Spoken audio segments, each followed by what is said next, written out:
ये ma'am.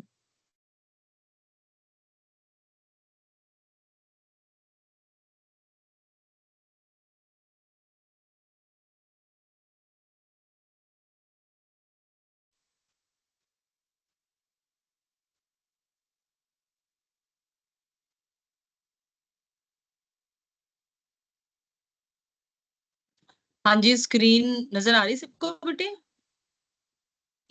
Yes ma'am. Okay.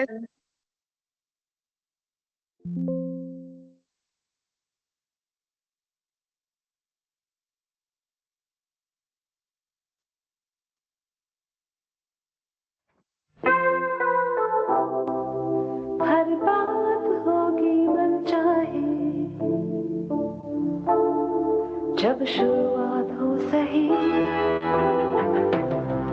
Dream flower की ताजगी, खुशबू ड्रीम फ्लावर की, अपना सा एहसास। हर बात होती है मनचाही, जब शुरुआत तुम्हारी हो सही। बड़ी कसम की भूख लगी, भूख के आए दिन, भूख में तेरा मैगी दिन, दोस्तों का जंगल, मांगे मैगी घर पर। बड़ी कसम की भूख लगी, जब सोता हूँ, जब उठती हूँ, 2 मिनट रुक सकते हैं, के बाद कर सकते हैं, क्योंकि बड़ी कसम की भूख लगी, मैगी चाहिए मुझे अभी, मैगी नूडल्स।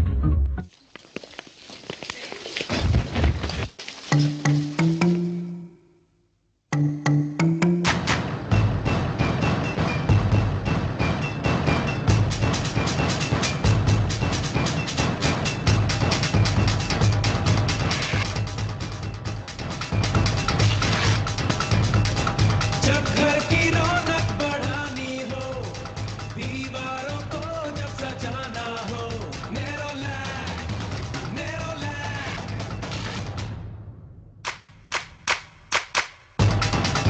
नेरोलैक, नेरोलैक।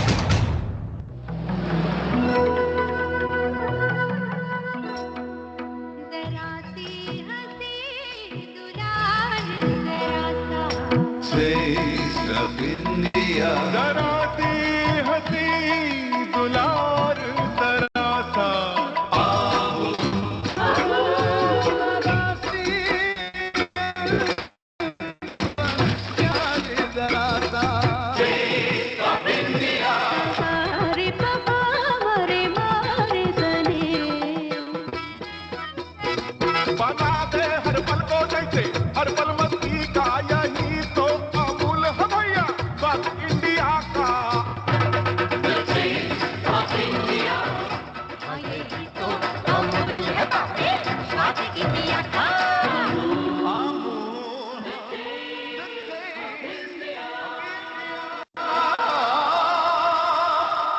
और फिर भेड़िए ने मेमने से कहा, मैं तुम्हें खा जाऊंगा। गले में खिंच खिंच विक्स लो। विक्स में 6 औषधि तत्व हैं जो खिंच खिंच हटाएं। तो जब भी गले में खिंच खिंच हो, विक्स लो। गले में खिच खिच, गले में क्या करूं, विक्स की गोली लो, खिच खिच दूर करो, विक्स की गोली लो, खिच खिच दूर करो। Hey Penny, what's this magic all about? You know, you hold it, You taste it. you know that it's right. Uh-huh. You drink it. You feel good. You know it's the choice. यही है right choice, baby. Rare Pepsi, Pepsi, Rare Pepsi, यही है right choice, baby. यही है right choice, baby. You know when it's right. you know it's the choice. Oh, you got Rare Pepsi. यही है right choice, baby.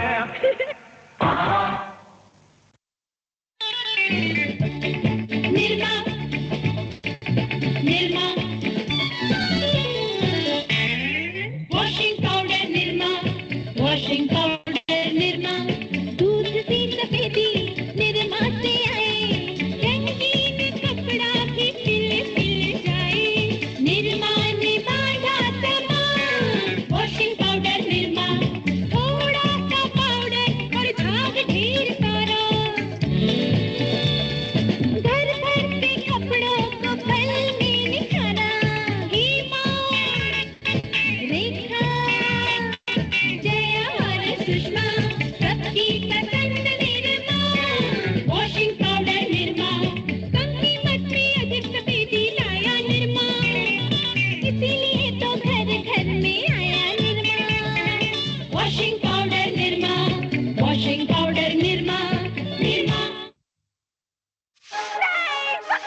ये भी कोई film है? छोड़ना नहीं, छोड़ना नहीं, पकड़े रहना, छोड़ना नहीं, पकड़े रहना, छोड़ना नहीं। पकड़े रहना।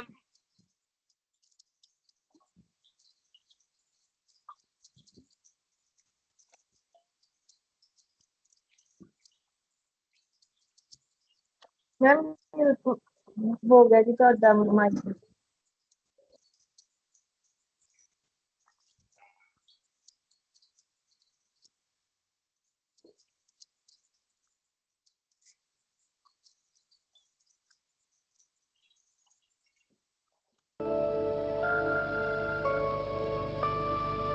ये जमी ये आसमां, हाँ ये जमी ये आसमां, हमारा कल हमारा आज, हमारा कल हमारा आज, बुलंद भारत की बुलंद तस्वीर, हमारा बजाज बुलंद भारत की बुलंद तस्वीर, हमारा बजाज हमारा बजाज।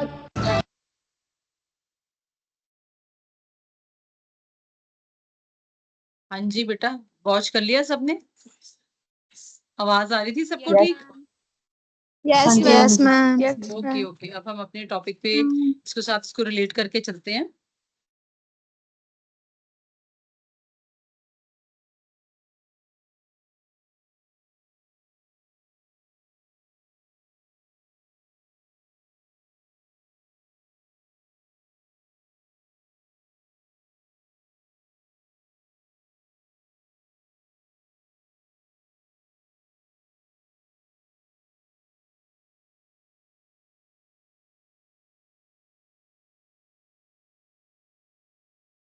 हाँ जी, हम लोगों ने जिंगल्स को किसमें पढ़ा था? वर्बल एंड नॉन वर्बल में, है ना? इसमें पढ़ा था।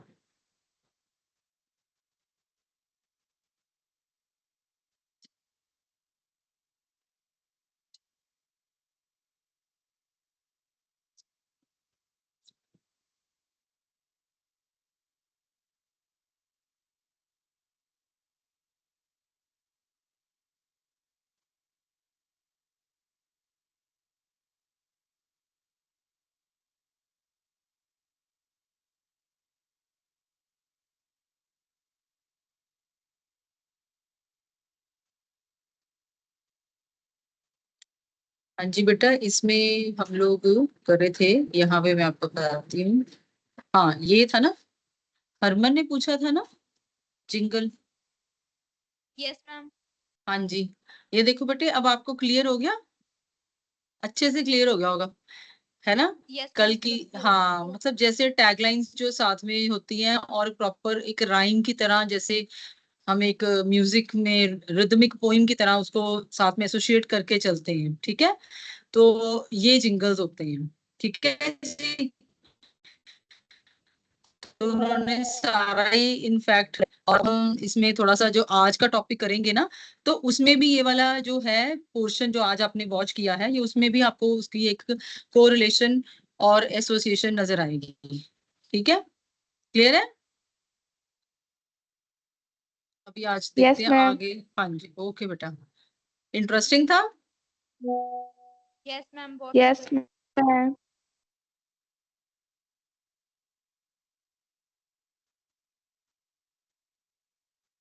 हाँ, इसमें हम लोग ये कल कवर कर रहे थे, सोशल एटिकेट्स, टेलीफोन मील एटिकेट्स, ये सारा, है ना? ये, और उसके बाद हमने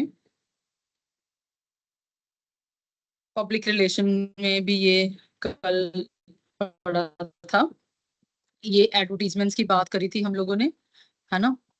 और इसमें ये था, यहाँ से यहाँ से करना था एडवर्टीजमेंट एंड बिजनेस कम्युनिकेशन, है ना? यहाँ से करना था ना, आई थिंक यहीं से था, है ना? हाँ जी, एडवर्टीजमेंट एंड बिजनेस कम्युनिकेशन तो आपकी जो है वो राइट और बड़ी अप्रोप्रिएट स्टार्टिंग हुई है। एडवर्टीजमेंट आपने देखा है कि कितना बड़ा ये एक इंडस्ट्री है जिसमें बड़े मतलब कि बड़ी मेहनत से छोटे से थोड़े से मिनट्स की उसमें उन्होंने एक पूरी थीम और स्टोरी घुमा देते हैं, है ना, और एक मैसेज दे देते हैं। अब देखो जैसे लास्ट एड आपने देखी है, कौन सी देखी थी अभी लास्ट वाली? लास्ट एड किसकी थी? मैम बजाज। हाँ, तो उसमें वो लास्ट में जो टैगलाइन जो वो बोलते हैं क्या था? लास्ट में उन्होंने लाइन बोल रहे थे ना गाते हुए, हाँ, बुलंद हमारा भारत बजाज की में। बुलंद, हाँ, बुलंद भारत की बुलंद तस्वीर हमारा बजाज, ऐसे बोल रहे थे ना। तो मतलब वो उन्होंने उसके साथ एसोसिएट कर दिया। अब जैसे वो पेप्सी की थी, है ना, यही है राइट चॉइस बेबी। तो मतलब ये ना इसकी पहचान बन जाती है जैसे उस प्रोडक्ट की, कि जो ये जो टैगलाइन है या जो जिंगल है ये किसके लिए बनाई गई है। तो एक तरह से वो प्रोडक्ट जो है वो उसकी एक ब्रांड इमेज बन जाती है। तो जो एडवर्टीजमेंट है, एडवर्टीजमेंट भी अपने आप में अपनी जुबान रखती है, वो बोलती है। तो उसमें से एक मैसेज कन्वे होता है, ठीक है। और इसमें कुछ भी हो सकता है, आप चाहे कोई आइटम को खरीदने की बात करो, कोई सर्विस लेने की बात करो, कुछ भी, है ना, कहीं पे जाने की बात करो, ट्रिप प्लान करो, तो सब जगह पे आपको कुछ ना कुछ जो है इस तरह के मैसेजेस जो है एडवर्टीजमेंट के थ्रू जुड़े हुए नजर आ जाते हैं, मिल जाते हैं। अब देखो इसमें है कि इन्होंने यहाँ सेकंड पैराग्राफ में दिया है, advertising is derive from a Latin word advertere which means turn the minds of someone toward something. अब देखो आप लोगों ने एड्स देखी अभी, है ना, तकरीबन ये छोटी छोटी क्लिपिंग्स थी 10 एड्स की। तो आप लोगों का भी माइंड 1 मिनट के लिए तो किसी कहीं और ही चला गया होगा क्लास में से निकल के, इजंट इट? ऐसे ही हुआ होगा, है ना, एक डिफरेंट वर्ल्ड में, डिफरेंट प्रोडक्ट्स में, है ना। नो डाउट आपके लिए ये जो म्यूजिक था मे भी हो सकता है कि अनफेमिलियर हो, क्योंकि आपके टाइम का नहीं, ये थोड़ा सा उसके पहले के टाइम का म्यूजिक चल रहे थे, ये सारे जो सॉन्ग्स पॉपुलर थे। तो ये हो सकता है आपने ये एड्स आपके लिए फर्स्ट टाइमर वॉचिंग की होंगी। तो अब बात ये है कि जो एडवर्टीजमेंट होती है ना, उसमें उन्होंने इतनी थीम बेस्ड एड्स बनाई होती हैं कि आपका जो माइंड है वो कुछ एक टाइम के लिए कहीं और ही चला जाता है, किसी दूसरी दुनिया में, उस प्रोडक्ट या उस प्रोडक्ट के साथ जुड़ी हुई थीम के साथ जुड़ जाता है। तो इसमें है, advertisement can be defined as non personal presentation and promotion of ideas, goods and services paid by an identified sponsor. अब इसमें क्या है कि आपका जो है एक ये नॉन पर्सनल प्रेजेंटेशन है। पर्सनल प्रेजेंटेशन कौन सी होती है? पर्सनल प्रेजेंटेशन, पर्सनल प्रेजेंटेशन किसे बोलेंगे? जो हम 1-to-1 बेसिस पे करते हैं, फेस टू फेस बात करते हैं, ठीक है। नॉन पर्सनल मींस जो कि एक आइडेंटिफाइड स्पॉन्सर जो कि है मैन्युफैक्चरर या ट्रेडर, वो अपने प्रोडक्ट को बेचने के लिए पब्लिक एट लार्ज को एड्रेस कर रहा है, ठीक है, एक मास ऑडियंस को एड्रेस कर रहा है। तो ये नॉन पर्सनल प्रेजेंटेशन है। उसमें वो फिर कौन से वाले मीडियम्स यूज करता है? वो फिर यही, जैसे कि अभी आपने देखा तो वो टीवी रेडियो जैसे पहले चलते थे, तो अभी सोशल मीडिया के जो है इंस्ट्रूमेंट की तरह उसको वो यूज करता है for the presentation and promotion of ideas, goods and services, ठीक है। और देखो एक यहाँ भी आ जाता है, ये आइडेंटिफाइड स्पॉन्सर है, मतलब कि जो एड जिसकी है उसके बारे में सबको मालूम है कि वो कौन है, ठीक है। अनआइडेंटिफाइड नहीं है कि पता नहीं किसकी तरफ से क्या मैसेज आ रहा है, ऐसे नहीं। और साथ के साथ ये पेड होती है, मतलब जो स्पॉन्सर है उसने इसकी पेमेंट करी हुई है, एडवर्टीजमेंट के ऊपर खर्चा किया हुआ है। आपको मालूम होगा कि जो प्रोडक्ट को बनाने में जो खर्चा आता है उससे भी ज्यादा खर्चा जो है वो उसकी एडवर्टीजमेंट में आता है, ठीक है। सो ये it is a paid non personal mass communication. तो ये जो लाइंस है ना, ये आप ध्यान रखना, ये पूरे का पूरा पैराग्राफ ही, ठीक है। ये इसका लैटिन वर्ड क्या है, लैटिन वर्ड का मीनिंग क्या है, फिर उसके बाद इसकी जो डेफिनेशन है वो भी सारी इसमें आती है, ठीक है जी। अब इसमें the aim of advertisement is to promote the business. The objectives of the advertisement are as follows. इसमें है, first is to promote newly launch products among the potential customers. एक तो है कि नए प्रोडक्ट्स लॉन्च करने, दूसरा है कि to promote unique selling point of an organization, कि एक जो ऑर्गेनाइजेशन है वो क्या बेच रही है, कहाँ से बेच रही है, उसके बारे में, उस डिवीजन के बारे में बात करनी, उसको प्रमोट करना। फिर अवेयरनेस जो है जनरल पब्लिक में क्रिएट करनी, और कोई भी ऐसा मार्केट सेगमेंट जो कि अभी तक नहीं था किसी की अप्रोच में, उसको अप्रोच करना, नया कुछ लेके आना। नॉवेल्टी जब भी आप लेके आओगे मार्केट में, एक बिजनेस ऑर्गेनाइजेशन जब भी कोई नॉवल आइडिया या प्रोडक्ट या सर्विस लेके आएगी, तो उसकी जो डिमांड है वो एकदम से शूट अप करती है, ठीक है। और गुडविल तो नेचुरली उससे बढ़ेगी बढ़ेगी, क्योंकि पॉजिटिव इमेज बिल्ड करने के लिए ही जो है ऑर्गेनाइजेशन खर्चा कर रही है। नेक्स्ट है बेटे इम्पोर्टेंस ऑफ एडवर्टाइजिंग। अब इम्पोर्टेंस में है कि एडवर्टाइजिंग जरूरी क्यों है। नेचुरली अगर नया प्रोडक्ट लेके आना है तो लोगों को इन्फॉर्मेशन और अवेयरनेस देनी है, इसलिए जरूरी है। अच्छा, अगर तो सेल्स को बढ़ाना है तब भी जरूरी है।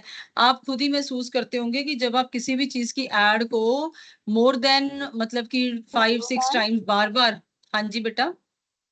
मैम जेडे एडवर्टाइजमेंट एंड बिजनेस कम्युनिकेशन दे पॉइंट नहीं सीगे जी मैम वो तो हाँ जी, सेकंड लास्ट ਵਿੱਚ ma'am business ma'am advertisement and business communication दे पॉइंट ਵਿੱਚੋਂ सेकंड लास्ट पॉइंट ਦੱਸਿਓ जी गौर तो second last point, to tap into untapped market segment, ये कह रहे हैं। यस मैम हाँ जी ओके, इसका मतलब ये है कि अनटैप्ड मार्केट सेगमेंट का मतलब कि मैंने आपको बताया तो है, नोवेल्टी की मैंने बात करी है कि जब भी कोई ऐसा आइडिया, प्रोडक्ट या सर्विस जो अभी तक मार्केट में नहीं आया, अगर जब भी आप उसके बारे में कुछ भी नया कुछ लेके आते हो, तो उसके इसका इफेक्ट क्या पड़ता है कि जो सेल्स वॉल्यूम एकदम से बढ़ता है, लोगों में क्यूरियोसिटी जागती है, अच्छा ऐसा भी हो सकता है ऐसे करके। अब देखो, एक टाइम था जब लोग हाथ से कपड़े धोते थे, उसके बाद वॉशिंग मशीन आ गई जो नॉर्मल वाली पहले चलती थी, उसके बाद सेमी ऑटोमेटिक आ गई कि जी स्पिनिंग हो जाती है, आप कपड़े निचोड़ने नहीं पड़ते हैं, ठीक है जी।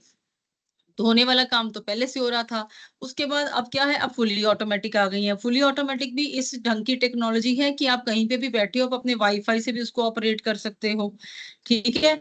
और अपने आप जो कपड़े हैं वो स्पिन होकर, और अभी तो एक इसके ऊपर और भी है, एक इम्प्रूव्ड वर्जन आई है इसकी, कि स्टीम होके कपड़े जो है वो बाहर आते हैं, कि आपको तो जैसे एक तरह से कहीं पे भी कपड़े बाहर भेजने की जरूरत नहीं है। तो ये अपने आप में एक अनटैप्ड मार्केट सेगमेंट बनता जा रहा है ना, कि जो जिस एरिया में किसी और कंपटीटर की भी पहुंच नहीं है, वहां पे किसी ने वहां पे अपने एक नॉवल आइडिया या इनोवेशन से पहुंच बना ली, तो नेचुरली मार्केट जो है उसकी तरफ, खासकर जैसे जो एम्प्लॉयड सेक्टर है, जो लेडीज जो नौकरी पे जाती हैं, उनके लिए तो ये एक वरदान साबित हो गया, ठीक है कि नहीं। तो ये वाली जो चीजें हैं ये एक तरह से अनटैप्ड मार्केट सेगमेंट को पकड़ने का काम करती हैं। आगे हम एक एग्जांपल और भी पढ़ेंगे जो आपकी इसी में दिया हुआ है, कि किसी एक टाइम तक ना इंडिया में, अगर आप अपने दादा दादी या उनसे भी पीछे कहीं पे पूछो तो वो कहेंगे हमारे टाइम पे तो मैगी वगैरह, नूडल्स ये सब नहीं होता था, है ना। अभी तो ये बहुत कॉमन है। तो मतलब जब नेस्ले वालों ने मैगी को इंट्रोड्यूस किया, तब उनको पता चल गया था कि वेस्टर्न कंट्रीज की तरफ इस तरह का जो एक स्नैक है वो बड़ा पॉपुलर हो रहा है, ठीक है, कि लोगों को बड़ा आसानी से क्विक 2 मिनट में बनने वाला। तो उन्होंने उसके बाद से मैगी की, अभी आपने जैसे जिंगल में ऐड भी देखी है कि 2 मिनट्स में, है ना, 2 मिनट की भूख लगी। तो ये वाला फिर स्नैक उसके बाद इतना ज्यादा पॉपुलर हुआ कि अभी तक भी आप लोग भी, जैसे कितना टाइम हो गया उसको आए हुए, तो तभी भी आज के टाइम में भी इसको टक्कर देने वाला कोई और प्रोडक्ट नहीं है मार्केट में। तो जब ये प्रोडक्ट आया था तब उसके पहले इसके जैसा भी कोई प्रोडक्ट नहीं था। तो वो एक तरह का एग्जांपल है कि किस तरीके से एक बिजनेस आइडिया जो है अनटैप्ड मार्केट सेगमेंट में आया, जिसको किस अनछुआ सा टॉपिक था ये, ठीक है। अनछुआ सा एक स्नैक था जिसको उन्होंने पकड़ लिया और बाद में इसके ऊपर उन्होंने कितना ज्यादा प्रॉफिट बनाया। क्लियर हो गया आपको? यस मैम हो गया क्लियर ओके, हाँ जी। अब ये देखिए इंपॉर्टेंस ऑफ एडवर्टाइजिंग, एक तो है प्रोडक्ट को इंट्रोड्यूस करना, एक है सेल्स वॉल्यूम को बढ़ाना, ठीक है जी। स्टेडी डिमांड मतलब कि वही, कि अगर आपने कस्टमर क्रिएट किया है तो साथ के साथ में उसको सस्टेन भी करना है, उसको मेंटेन करके रखना है, कि वो जाए ना, आपके प्रोडक्ट को कॉन्स्टेंटली यूज करता रहे, उसकी पसंद बन जाए, वो एक रेगुलर हैबिट बन जाए, ये है। देन स्टे इन कंपटीशन, अगर आप प्रोडक्ट को कंटिन्यूसली एडवर्टाइज करते रहते हो तो जो पोटेंशियल कस्टमर है वो आपके साथ जुड़ा रहता है, वो दूसरे कंपटीटर्स के पास नहीं जाता।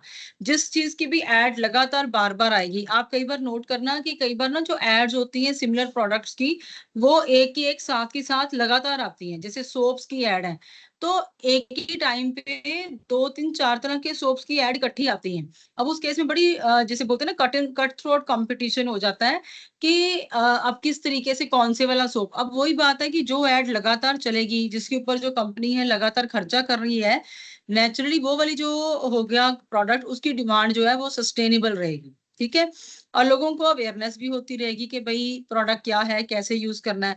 अभी जब हम लोग कुछ नई चीज खरीदते हैं, हमें नहीं पता उसको कैसे यूज करना है, तो वो साथ के साथ हमारे को प्रॉपर डेमोज देते हैं, पर्सनली भी देते हैं और नॉन पर्सनली थ्रू, जैसे उन्होंने अपनी क्लिपिंग्स बनाई होती हैं एडवर्टीजमेंट के थ्रू ही, उन्होंने एक ट्रेनिंग सेशंस रखे होते हैं, ओरिएंट किया होता है कि कैसे इस प्रोडक्ट को यूज करना है। तो उससे अवेयरनेस बढ़ती है लोगों में। ठीक है जी।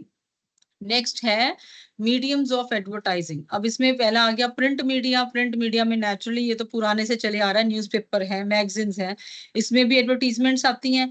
आप लोग देखते होंगे कई बार पैम्फलेट्स होते हैं उसमें से निकलते हैं, है ना, तो उसमें भी एड्स होती हैं। ठीक है, तो इसके साथ है नेक्स्ट इज ब्रॉडकास्ट एडवर्टाइजिंग। इसमें आ गया टेलीविजन हो गया, रेडियो हो गया, वो हो गया। वैसे तो आजकल और भी माध्यम आ चुके हैं, वो डिजिटल एडवर्टीजमेंट में आ जाते हैं। ठीक है जी। अब ये है आउटडोर एडवर्टाइजिंग। इसमें है बैनर्स हैं, billboards, advertising on train, subways, taxis. तो बसेस के ऊपर आपने देखा होगा, वहां पे बाहर उनकी जो एड्स है वो उन्होंने प्रॉपर पेंट की होती हैं, दीवारों पे भी की होती हैं। ठीक है, फ्लेक्स बोर्ड्स लगाए होते हैं। ये आउटडोर हो गई, आपने पढ़ा हुआ है, आपको मालूम है, ये काफी इसके पॉपुलर मीन्स होते हैं। डिजिटल एडवर्टाइजिंग क्या है, जैसे नेट पे, सोशल मीडिया के थ्रू, मीडिया डिवाइसेस, पॉडकास्ट, वो सभी एडवर्टीजमेंट का ही पार्ट बनती है। ठीक है, अब एडवर्टीजमेंट और कम्युनिकेशन में क्या रिलेशन है कि एडवर्टीजमेंट के थ्रू आप कैसे कम्युनिकेट करते हो। There is relationship between advertisement and communication. Companies can not advertise without communicating. तो उनको अपना एक मैसेज जो है वो देना पड़ता है, मैसेज क्रिएट करना पड़ता है, फिर वो मेथड चूज करना पड़ता है, एक माध्यम चूज करना पड़ता है कि हमने अपने जो मैसेज है उसको कैसे कन्वे करना। तो उसमें जैसे है, जैसे उसके लिए सबसे पहला स्टेप क्या है कि टारगेट ऑडियंस जो है वो पता हो कि कौन है। ऑडियंस कौन है, जो जैसे हम लोग जिन्होंने खरीदना है प्रोडक्ट, जो प्रोस्पेक्टिव क्लाइंट्स हैं या कस्टमर्स हैं। तो ऑडियंस जो रिसीवर होगा उस मैसेज का, कम्युनिकेशन की अगर प्रोसेस को ध्यान में लेके आए, तो एंड दूसरे एंड, एक तरफ से तो कंपनी है जिसने प्रोडक्ट अपना पॉपुलराइज करना है और वो एडवर्टीजमेंट कर रही है तैयार। दूसरे एंड पे जो है, दूसरे एंड पे कौन है, दूसरे एंड पे आ, हमारे पास कौन है, रिसिपिएंट, हम लोग जैसे कि कस्टमर्स हैं। तो कंपनीज अपनी मार्केटिंग प्लान्स और स्ट्रेटजीज जो है उसको बनाती है इस तरीके से कि जो प्रोडक्ट्स, जो कस्टमर्स हैं वो इंटरेस्ट अपना जता सकें प्रोडक्ट्स में, अपनी फेथ जता सकें। ठीक है, तो उसके बाद एक मैसेज क्रिएट किया जाता है। वो जो मैसेज है, वो मैसेज टारगेट ऑडियंस के हिसाब से क्रिएट किया जाता है कि कौन सा क्लास है टारगेट ऑडियंस की, वो यूथफुल क्लास है, ओल्ड पीपल है, बेबी प्रोडक्ट्स के लिए बात हो रही है या कैसे है। तो वो है, इसके लिए ये बड़ा जरूरी हो जाता है, बिकॉज अगर हम लोग हमारा टारगेट ऑडियंस को अवेयर नहीं ना हम माइंड में रख के चलेंगे कि हम किसके लिए बना रहे हैं, तो कई बार कोऑर्डिनेशन की प्रॉब्लम हो जाती है। मेथड्स ऑफ कम्युनिकेशन में है कि आपने कौन कौन से माध्यम चूज किए, जैसे वही अपने ऊपर अभी पढ़ा कि डिजिटल मोड किया है, कि ट्रेडिशनल मोड्स किया है, कि प्रिंट मीडिया किया है, उस ढंग से आपने अपना मेथड जो है वो चूज करना है। और कस्टमर सर्विस में क्या है, फीडबैक। तो एक तरह से इन्होंने सारी की सारी जो कम्युनिकेशन प्रोसेस है, उस सारी की सारी प्रोसेस को अलग नामों के साथ एडवर्टीजमेंट की कम्युनिकेशन प्रोसेस के फॉर्म में इसको दिखा दिया। ठीक है जी। टारगेट ऑडियंस कौन है, रिसीवर हो गया। मैसेज तो आइडिया वही मैसेज वाला ही था, मेथड्स भी आपके वही चैनल ऑफ कम्युनिकेशन है। जो कस्टमर सर्विस है, यहाँ पे आके कम्युनिकेशन जो कंप्लीट होती है, बिकॉज ये फॉलो अप की बात कर रही है। ठीक है जी। तो इसमें ये है कि एक तो आपस में कंपनी और कस्टमर की अंडरस्टैंडिंग बढ़ जाती है, कस्टमर की लॉयल्टी बढ़ जाती है। ठीक है, कस्टमर को पता चल जाता है कि कंपनी जो है वो किन एरियाज में काम कर रही है और कौन सी बेटर क्वालिटी सर्विसेज वो लेके आएगी हमारे साथ में, हमारे पास में। ठीक है जी। अब देखो यहाँ पे मैंने एग्जांपल आपके साथ पहले ही शेयर किया, मैगी वाला, ये वही है। देखो यहाँ यहाँ से कोई पढ़ेगा, एनीवन इंटरेस्टेड? पढ़ के देखो, बड़ा इंटरेस्टिंग एग्जांपल है, मैं पहले आपको वैसे बता चुकी हूँ। हाँ जी, anyone on the other side? मैं पढ़ूं मैम? हाँ जी, पढ़िए पढ़िए बेटा। Maggie from Nestle. Till 1980, the concept of noodles was aligned in Indian market. The marketing team of Nestle studied the diverse food habits of an average Indian. The team found out that there was a huge demand of quick, freshly made snack items in an Indian family diet consumption. Nestle took this opportunity and revolutionized the snacking in 2 minutes by introducing Maggi.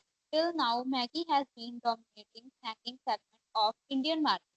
Although it had few ups and downs in its journey to become successful. This success has been possible with the help of Nestle's heartfelt and relatable ad campaign. हाँ जी, ये आपको समझ आई? अभी जो मैंने आपको बात बताई थी वही है ना? Yes, ma'am. Yes, देखो मैंने इसमें यही बोला था कि 1980s तक जो है वो ऐसे ही चल रहा था कि जैसे कि एक तरह से कि इन्होंने बोला था कि भाई कुछ ऐसा 2 मिनट का स्नैक चाहिए। तो जब वो पहले वेस्टर्न कंट्रीज में पॉपुलर था, इंडियन मार्केट जो थी उसके लिए अलग से बिल्कुल एक तरह से अजनबी था कि ऐसा भी कोई स्नैक हो सकता है, ठीक है। लेकिन जब मैगी का इंट्रोडक्शन हुआ इंडियन मार्केट सेगमेंट में तो उसके बाद ये इतना पॉपुलर हो गया कि भाई लोग जो हैं उसके साथ अपनी क्या बोलते हैं कि अपने आप को अपनी लाइफ की हर फेज को रिलेट करने लग गई, ठीक है। अजी अमूल का एग्जांपल है, ये भी पढ़िए जरा। अमूल का एग्जांपल Amul. भी बहुत अच्छा एग्जांपल है इसके ऊपर। हाँ जी, हाँ जी। More than its dairy products, Amul is known for its topical, contemporary, and subtle print ads. This brand does not only run with the time but also makes sure to include their star mascot, the Butter Girl, in every possible way. The Amul Butter Girl's wit and style manage to capture the imagination of every Indian, irrespective of time, region, language, gender, and age. Today, Amul is not just a brand, it is open display of public emotion. हाँ, अब देखो जैसे इसमें ना ये एक लड़की जो दिखाई हुई है अलग अलग ड्रेस में, कहीं पे उसने साड़ी में है, कहीं पे उस वो ट्यूनिक में है। तो ये जो है वो उन्होंने अमूल गर्ल, जैसे मैंने आपको निरमा की बताई थी ना, आपने एड में भी आज जिंगल्स में देखा होगा। तो उसमें एक वो लड़की जो उसकी फोटो बन के आती है पैकेट के ऊपर, है ना, वो एक ब्रांड इमेज बन गया था प्रोडक्ट का। तो अमूल में भी ये जो है इसको उन्होंने अलग ढंग से अलग टाइम पे इस तरीके से ऐड बनाई है कि सबके लिए नजर आए। अब देखो बटर का हम नाम ले तो हमें लगता है कि बटर तो जैसे यंग लोगों को डाइजेस्ट होगा। अब अगर आप इसका सेकंड पोर्शन देखें फिगर 5.16 तो इसमें नजर आ रहा है कि वो जो अमूल बटर वाली लड़की है वो क्या बोल रही है, वो बोल रही है ये सबको डाइजेस्ट होता है। तो उसके सामने जो टारगेट ऑडियंस बिठाए गए हैं वो कौन है, वो एजेड पीपल हैं, थोड़े से बूढ़े वाले लोग, अधेड़ उम्र वाले लोग दिखाए गए हैं, ठीक है। तो कहने का मतलब है कि उन्होंने इस तरीके से कि जो प्रोडक्ट नहीं अकेला रह गया जिसको एडवर्टाइज करना है, उन्होंने irrespective of the region, language, gender, age, उन्होंने उसको एक इमोशन बना दिया है, ठीक है, कि ये जो प्रोडक्ट है ये सबके साथ जुड़ने वाला प्रोडक्ट है। आपको मुझे लगता है अच्छे से भी समझ आ गया होगा एडवर्टीजमेंट्स का कितना बड़ा और पावरफुल रोल होता है। क्लियर हो गया बेटे? Yes, ma'am, Yes, all ma'am. clear. Yes, ma'am. Okay okay, अब हम आगे ये नेक्स्ट अभी करेंगे dos and don'ts of communication through social media, कि क्या कुछ सोशल मीडिया में जब हम लोग कम्युनिकेट करते हैं तो क्या कुछ होना चाहिए जो जरूरी है और क्या कुछ बिल्कुल नहीं होना चाहिए जो बिल्कुल ही गैर जरूरी है। तो अगर आप इसमें थर्ड लाइन पढ़े तो यहाँ पे दिया हुआ है traditional business was governed bye 3 B's, the building, the boss and the boundaries. मतलब कि बिजनेस जो था ना पहले वो इस ढंग से डिफाइन होता था कि अगर किसी ने भी कोई अपना काम शुरू करना है या उसके पास बिल्डिंग होनी चाहिए, ठीक है, एक इंफ्रास्ट्रक्चर होना चाहिए, एक बैठने वाला बंदा होना चाहिए वहां पे, ठीक है, जो अथॉरिटी पे बैठे, और उसकी अपनी एक लिमिटेशंस होनी चाहिए कि वो कहाँ तक अपना बिजनेस जो है वो फैला सकता है, कितना वो संभाल सकता है। अब जब से सोशल मीडिया आया उसने इन चीजों की डिपेंडेंसी जो है खत्म कर दी है। मतलब कोई भी कहीं भी बैठा हुआ अपने घर से वर्क फ्रॉम होम करते हुए भी सोशल मीडिया नेट की मदद से अपना जो बिजनेस है वो बियॉन्ड द बाउंड्रीज कहीं तक भी फैला सकता है। पर उसके लिए सबसे ज्यादा जरूरी है, जो पहले भी था और अभी भी है, कि वो जो बिजनेस कम्युनिकेशन का जो है एक जो कला है उसको सही ढंग से इस्तेमाल करें। सोशल मीडिया में कम्युनिकेशन, बिजनेस कम्युनिकेशन का जो रोल है वो और भी ज्यादा पावरफुल एंड प्रोफाउंड हो गया टू इंक्रीज दी प्रोडक्टिविटी। अब इसमें क्या है डूज ऑफ कम्युनिकेशन, अब कौन कौन से हम इसमें पढ़ेंगे। इसमें first is do have complete and active social profiles, मतलब कि आपके जो मैम स्क्रीन नहीं शो हो रही। आपने, हाँ जी, मैम स्क्रीन शो नहीं स्क्रीन हो नजर आ रही है? हाँ जी, नो मैम। क्या स्क्रीन नजर आ रही है सबको? ओके। Yes, मुझे ma'am. लगता है जिस किसी इंडिविजुअल को नहीं आ रही, शायद उसकी कोई दिक्कत आ रही है नेटवर्क कनेक्टिविटी की, आप चेक कर लीजिए प्लीज। हाँ जी, इसमें देखिए बेटा, डूज ऑफ कम्युनिकेशन में क्या है कि do have complete and active social profiles, कि जो बिजनेस की उन्होंने, आपने अगर जो वेबसाइट बनाई है जो भी है, तो वो कंप्लीट और बिलीवेबल होनी चाहिए। उसमें कुछ ऐसा भी झूठ नहीं होना चाहिए कि कुछ लगे कि नहीं ऐसा कैसे हो सकता है। और बिजनेस प्रोफाइल जो है वो उसको आपने लगातार से अपडेट करना है, ठीक है। इसमें जो कंटेंट आपने शेयर करना है वो आपने उसको पहले 2-3 बार वेरीफाई कर लेना कि आप कुछ भी पोस्ट करने जा रहे हो तो वो बिजनेस के लिए एक सिग्निफिकेंट रोल प्ले करे और पॉजिटिव पिक्चर पेंट करे। देन उसके बाद है कि unique and engaging with sharing. अब जो है कि इसमें ये कि आप कुछ भी अगर जो शेयर करते हो तो उसमें एक प्रॉफिटेबल डिस्कशन जो है वो उसके लिए वो प्लेटफॉर्म बने। किसी भी तरह से कुछ भी अनडिजायरेबल चीजें जो है वो आपने नहीं उसमें दिखानी है, ठीक है। और बेसिकली इसका जो आइडिया होता है इसको कम्युनिकेशन का, इसका है कि आप रिलेशनशिप्स बिल्ड कर रहे हो। नेचुरली रिलेशनशिप्स तो वहीं पे बिल्ड होंगी जहां पे आप लोग आपस में कम्युनिकेट करेंगे, ये बात तो आप सब मानते होंगे, है ना। तो इसीलिए जहां पर face to face interactions possible हैं वहां पे वो कीजिए, जहां पे face to face interactions possible नहीं है तो वहां पे जब आप इस तरह के माध्यम को यूज कर रहे हैं तो आपको बड़े क्लियर कट, बड़ी अलर्टनेस के साथ उसको यूज करना है, ठीक है जी, ताकि वो रिलेशनशिप्स बनाने के लिए यूज हो पाए। उसके बाद है प्रायोरिटाइज द नेटवर्क्स। अब इसमें ये है कि इन्होंने अलग अलग बताया, आपने जैसे ना ई बिजनेस में हम लोग पढ़ते हैं कि अलग अलग तरह से बिजनेस के मॉडल्स होते हैं।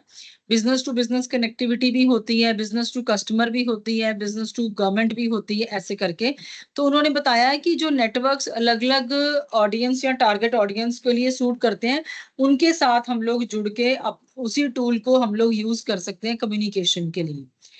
नेक्स्ट है बेटे, आपको regularly as a business enterprise अपनी जो ऑडियंस है उनके साथ कनेक्ट करके रहना है। ये नहीं कि एक बार से ऐड, आपने देखा ही है जब एडवर्टीजमेंट आती है तो एक ही बार आके नहीं खत्म हो जाती, बार बार बार बार बार बार आती है, ताकि उसका एक जिसे बोलते हैं कि रेपिटेटिव इफेक्ट हो, ठीक है। जब लगातार आप आंखों से उस चीज को देख रहे हो, कानों से सुन रहे हो, तो नेचुरली एक दिन आपके मन में ये आएगा तो चलो क्यों ना ट्राई करके देखें प्रोडक्ट को, ठीक है।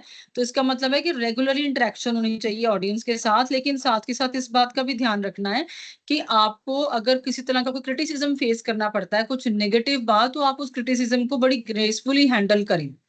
ऐसे नहीं कि आप उस टाइम पर गुस्सा होके बैठ जाएं, ठीक है, क्योंकि आपका जो गुस्सा है आपके लिए फेटल प्रूव होगा आपकी बिजनेस एंटरप्राइज के लिए, क्योंकि then you will lose the customer forever, अगर आप उसके ऑफेंसिव या एग्रेसिव नेचर को अच्छे तरीके से हैंडल नहीं कर पाए तो, ठीक है। और जहां कहीं भी आप अपने प्रोडक्ट में कुछ चेंजेस लेके आ रहे हैं, उसमें कुछ नई पैकिंग चेंज हो गई है या कुछ आपने कुछ और उसमें नया बदलाव लेके आए हो, तो वो जो है साथ के साथ इंफॉर्मेशन जो है ऑडियंस के पास पहुंच जानी चाहिए। अब डोंट्स ऑफ कम्युनिकेशन में क्या होता है कि हाँ, आपने बिजनेस को इस तरीके से, हाँ जी मैम इसका बोलिए। फिफ्थ पॉइंट दोबारा समझाना एक बार। फिफ्थ पॉइंट में है कि आप अपने नेटवर्क्स को खुद चुनिए कि आपने कौन से नेटवर्क के थ्रू और बिजनेस और टारगेट ऑडियंस को आपस में जुड़ के चलेगी। मैंने आपको बताया कि जैसे ना अलग अलग बिजनेस मॉडल्स होते हैं, बिजनेस टू बिजनेस सेलिंग वाले मॉडल्स भी होते हैं, जैसे इसके लिए उन्होंने बोला कि लिंक्डइन जो है वो सर्विसेज देता है बिजनेस टू बिजनेस के लिए, और आप इंस्टाग्राम, फेसबुक या ट्विटर के थ्रू भी जुड़ सकते हैं। और अगर आप फेसबुक, ट्विटर, इंस्टाग्राम का वेपन यूज कर रहे हो एज एन इंस्ट्रूमेंट, तो वहां पे आप बिजनेस टू कस्टमर तक पहुंचते हो डायरेक्ट। वहां पे जो एडवर्टीजमेंट्स आती है उनका purpose basically business to customer तक जुड़ने का होता है, ठीक है। लेकिन अगर आपने जैसे होता है ना, वही बात है, जैसे मैन्युफैक्चरर जो है उसका जो काम है वो सिर्फ डायरेक्ट कस्टमर के साथ जुड़ना नहीं होता, वो ट्रेडर के साथ, जैसे कि मन होलसेलर या रिटेलर के साथ भी जुड़ सकते हो। तो उस केस में उसने फिर उसी तरह का माध्यम यूज करना है जहां पे उसकी पहुंच जो है उनके तक हो सके। अगर उसने कस्टमर के साथ डायरेक्ट जुड़ना है तो उसने फिर उस हिसाब से वो वाले सोशल मीडिया के जो टूल्स हैं वो यूज करने हैं, ठीक है। मतलब कहने का ये है कि जब आपने कोई कहीं पे जाना है तो आपके पास जाने के कई रास्ते हैं, तो उस केस में आपको ये सोचना पड़ेगा ना कि आपने अगर कोई जो रास्ता चुना है तो वो क्यों चुना है, ठीक है। को आपको उस रास्ते के जाते हुए आपको रास्ते में कुछ और भी है जो उसके पास में कुछ पड़ता है, तो आपने वहां से वहां पे रुक के, वहां पे स्टॉप्स जो हैं आपके इंटरेस्ट के हैं तो आप वहीं पे रुकोगे। तो नेचुरली कहने का मतलब है कि जब एंटरप्राइज जुड़ने जा रही है अपने प्रोडक्ट के थ्रू, तो वो पहले ये डिसाइड कर लेती है कि उसने किसके साथ जुड़ना है। उसने डायरेक्ट ऑडियंस मतलब डायरेक्ट कस्टमर के साथ जुड़ना है, या अगर वो मैन्युफैक्चरर है तो उसने क्या ट्रेडर को सेल करनी है। तो अगर उसने वो ट्रेडर को सेल करनी है तो उसको फिर ये फेसबुक ट्विटर पे डालने की जरूरत नहीं है। जो होलसेलर, आपने कभी देखा है जो होलसेलर्स हैं उनकी एडवर्टीजमेंट्स आती हैं कभी प्रोडक्ट्स की? या तो मैन्युफैक्चरर की आएगी या फिर जो रिटेलर है उसने अपनी शॉप्स के आगे बहुत अच्छे से डेमोन्स्ट्रेशंस की होगी। आपने ये वाला टॉपिक बड़े अच्छे ढंग से होलसेलर और रिटेलर के डिफरेंस में भी पढ़ा होगा। होलसेलर जो है उसको एडवर्टीजमेंट करने की जरूरत नहीं पड़ती है, उसने तो अपना सामान गोडाउन्स में रखा होता है। तो ये उसी तरह से अगर हम मतलब मैनुअल उसमें जाएं कि कौन सा टूल यूज किया, लेकिन अगर हम डिजिटली इसको सिलेक्ट करें तो डिजिटली उन्होंने बता दिया है कि जो अलग अलग टूल्स हैं एडवर्टीजमेंट के, जैसे फेसबुक है, ट्विटर है, इंस्टाग्राम है, तो ये वाले टूल्स कहाँ यूज करनी है। और अगर आपने अलग ढंग से आपका जो टारगेट ऑडियंस है वो अदर देन कस्टमर है, तो फिर आपने कौन सा जो है नेटवर्क वो चूज करना है। ठीक है बेटा? Yes ma'am, thank you ma'am. Okay बेटा, नेक्स्ट है डोंट्स हम कर रहे थे।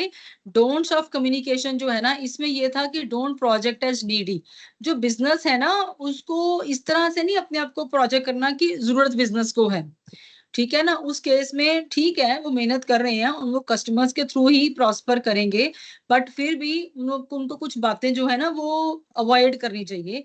जैसे ask its followers to retweet और लाइक इट्स पोस्ट। मतलब ये बातें अगर आप जबरदस्ती करवाओगे कि मेरी पोस्ट मैंने डाली है आप उसको लाइक कर दीजिए, आप रीट्वीट कर दीजिए ट्विटर पे जाके, है ना।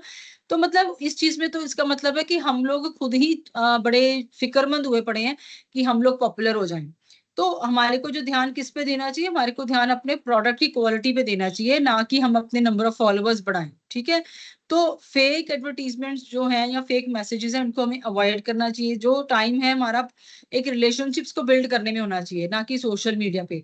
देखो इमोटिकॉन्स वगैरह हेल्प करते हैं हमारे इमोशंस को कन्वे करने में, लेकिन हम इमोटिकॉन्स या इमोजीज के थ्रू अपनी इमोशंस कन्वे करने की कोशिश करते हैं, लेकिन जब हम फेस टू फेस मिलते हैं किसी से और वहां पे हम बड़े कोल्ड मैनर में मिलते हैं, तो आप क्या समझते हो कि इमोजीज का कितना कोई इम्पैक्ट रह जाता होगा, ठीक है।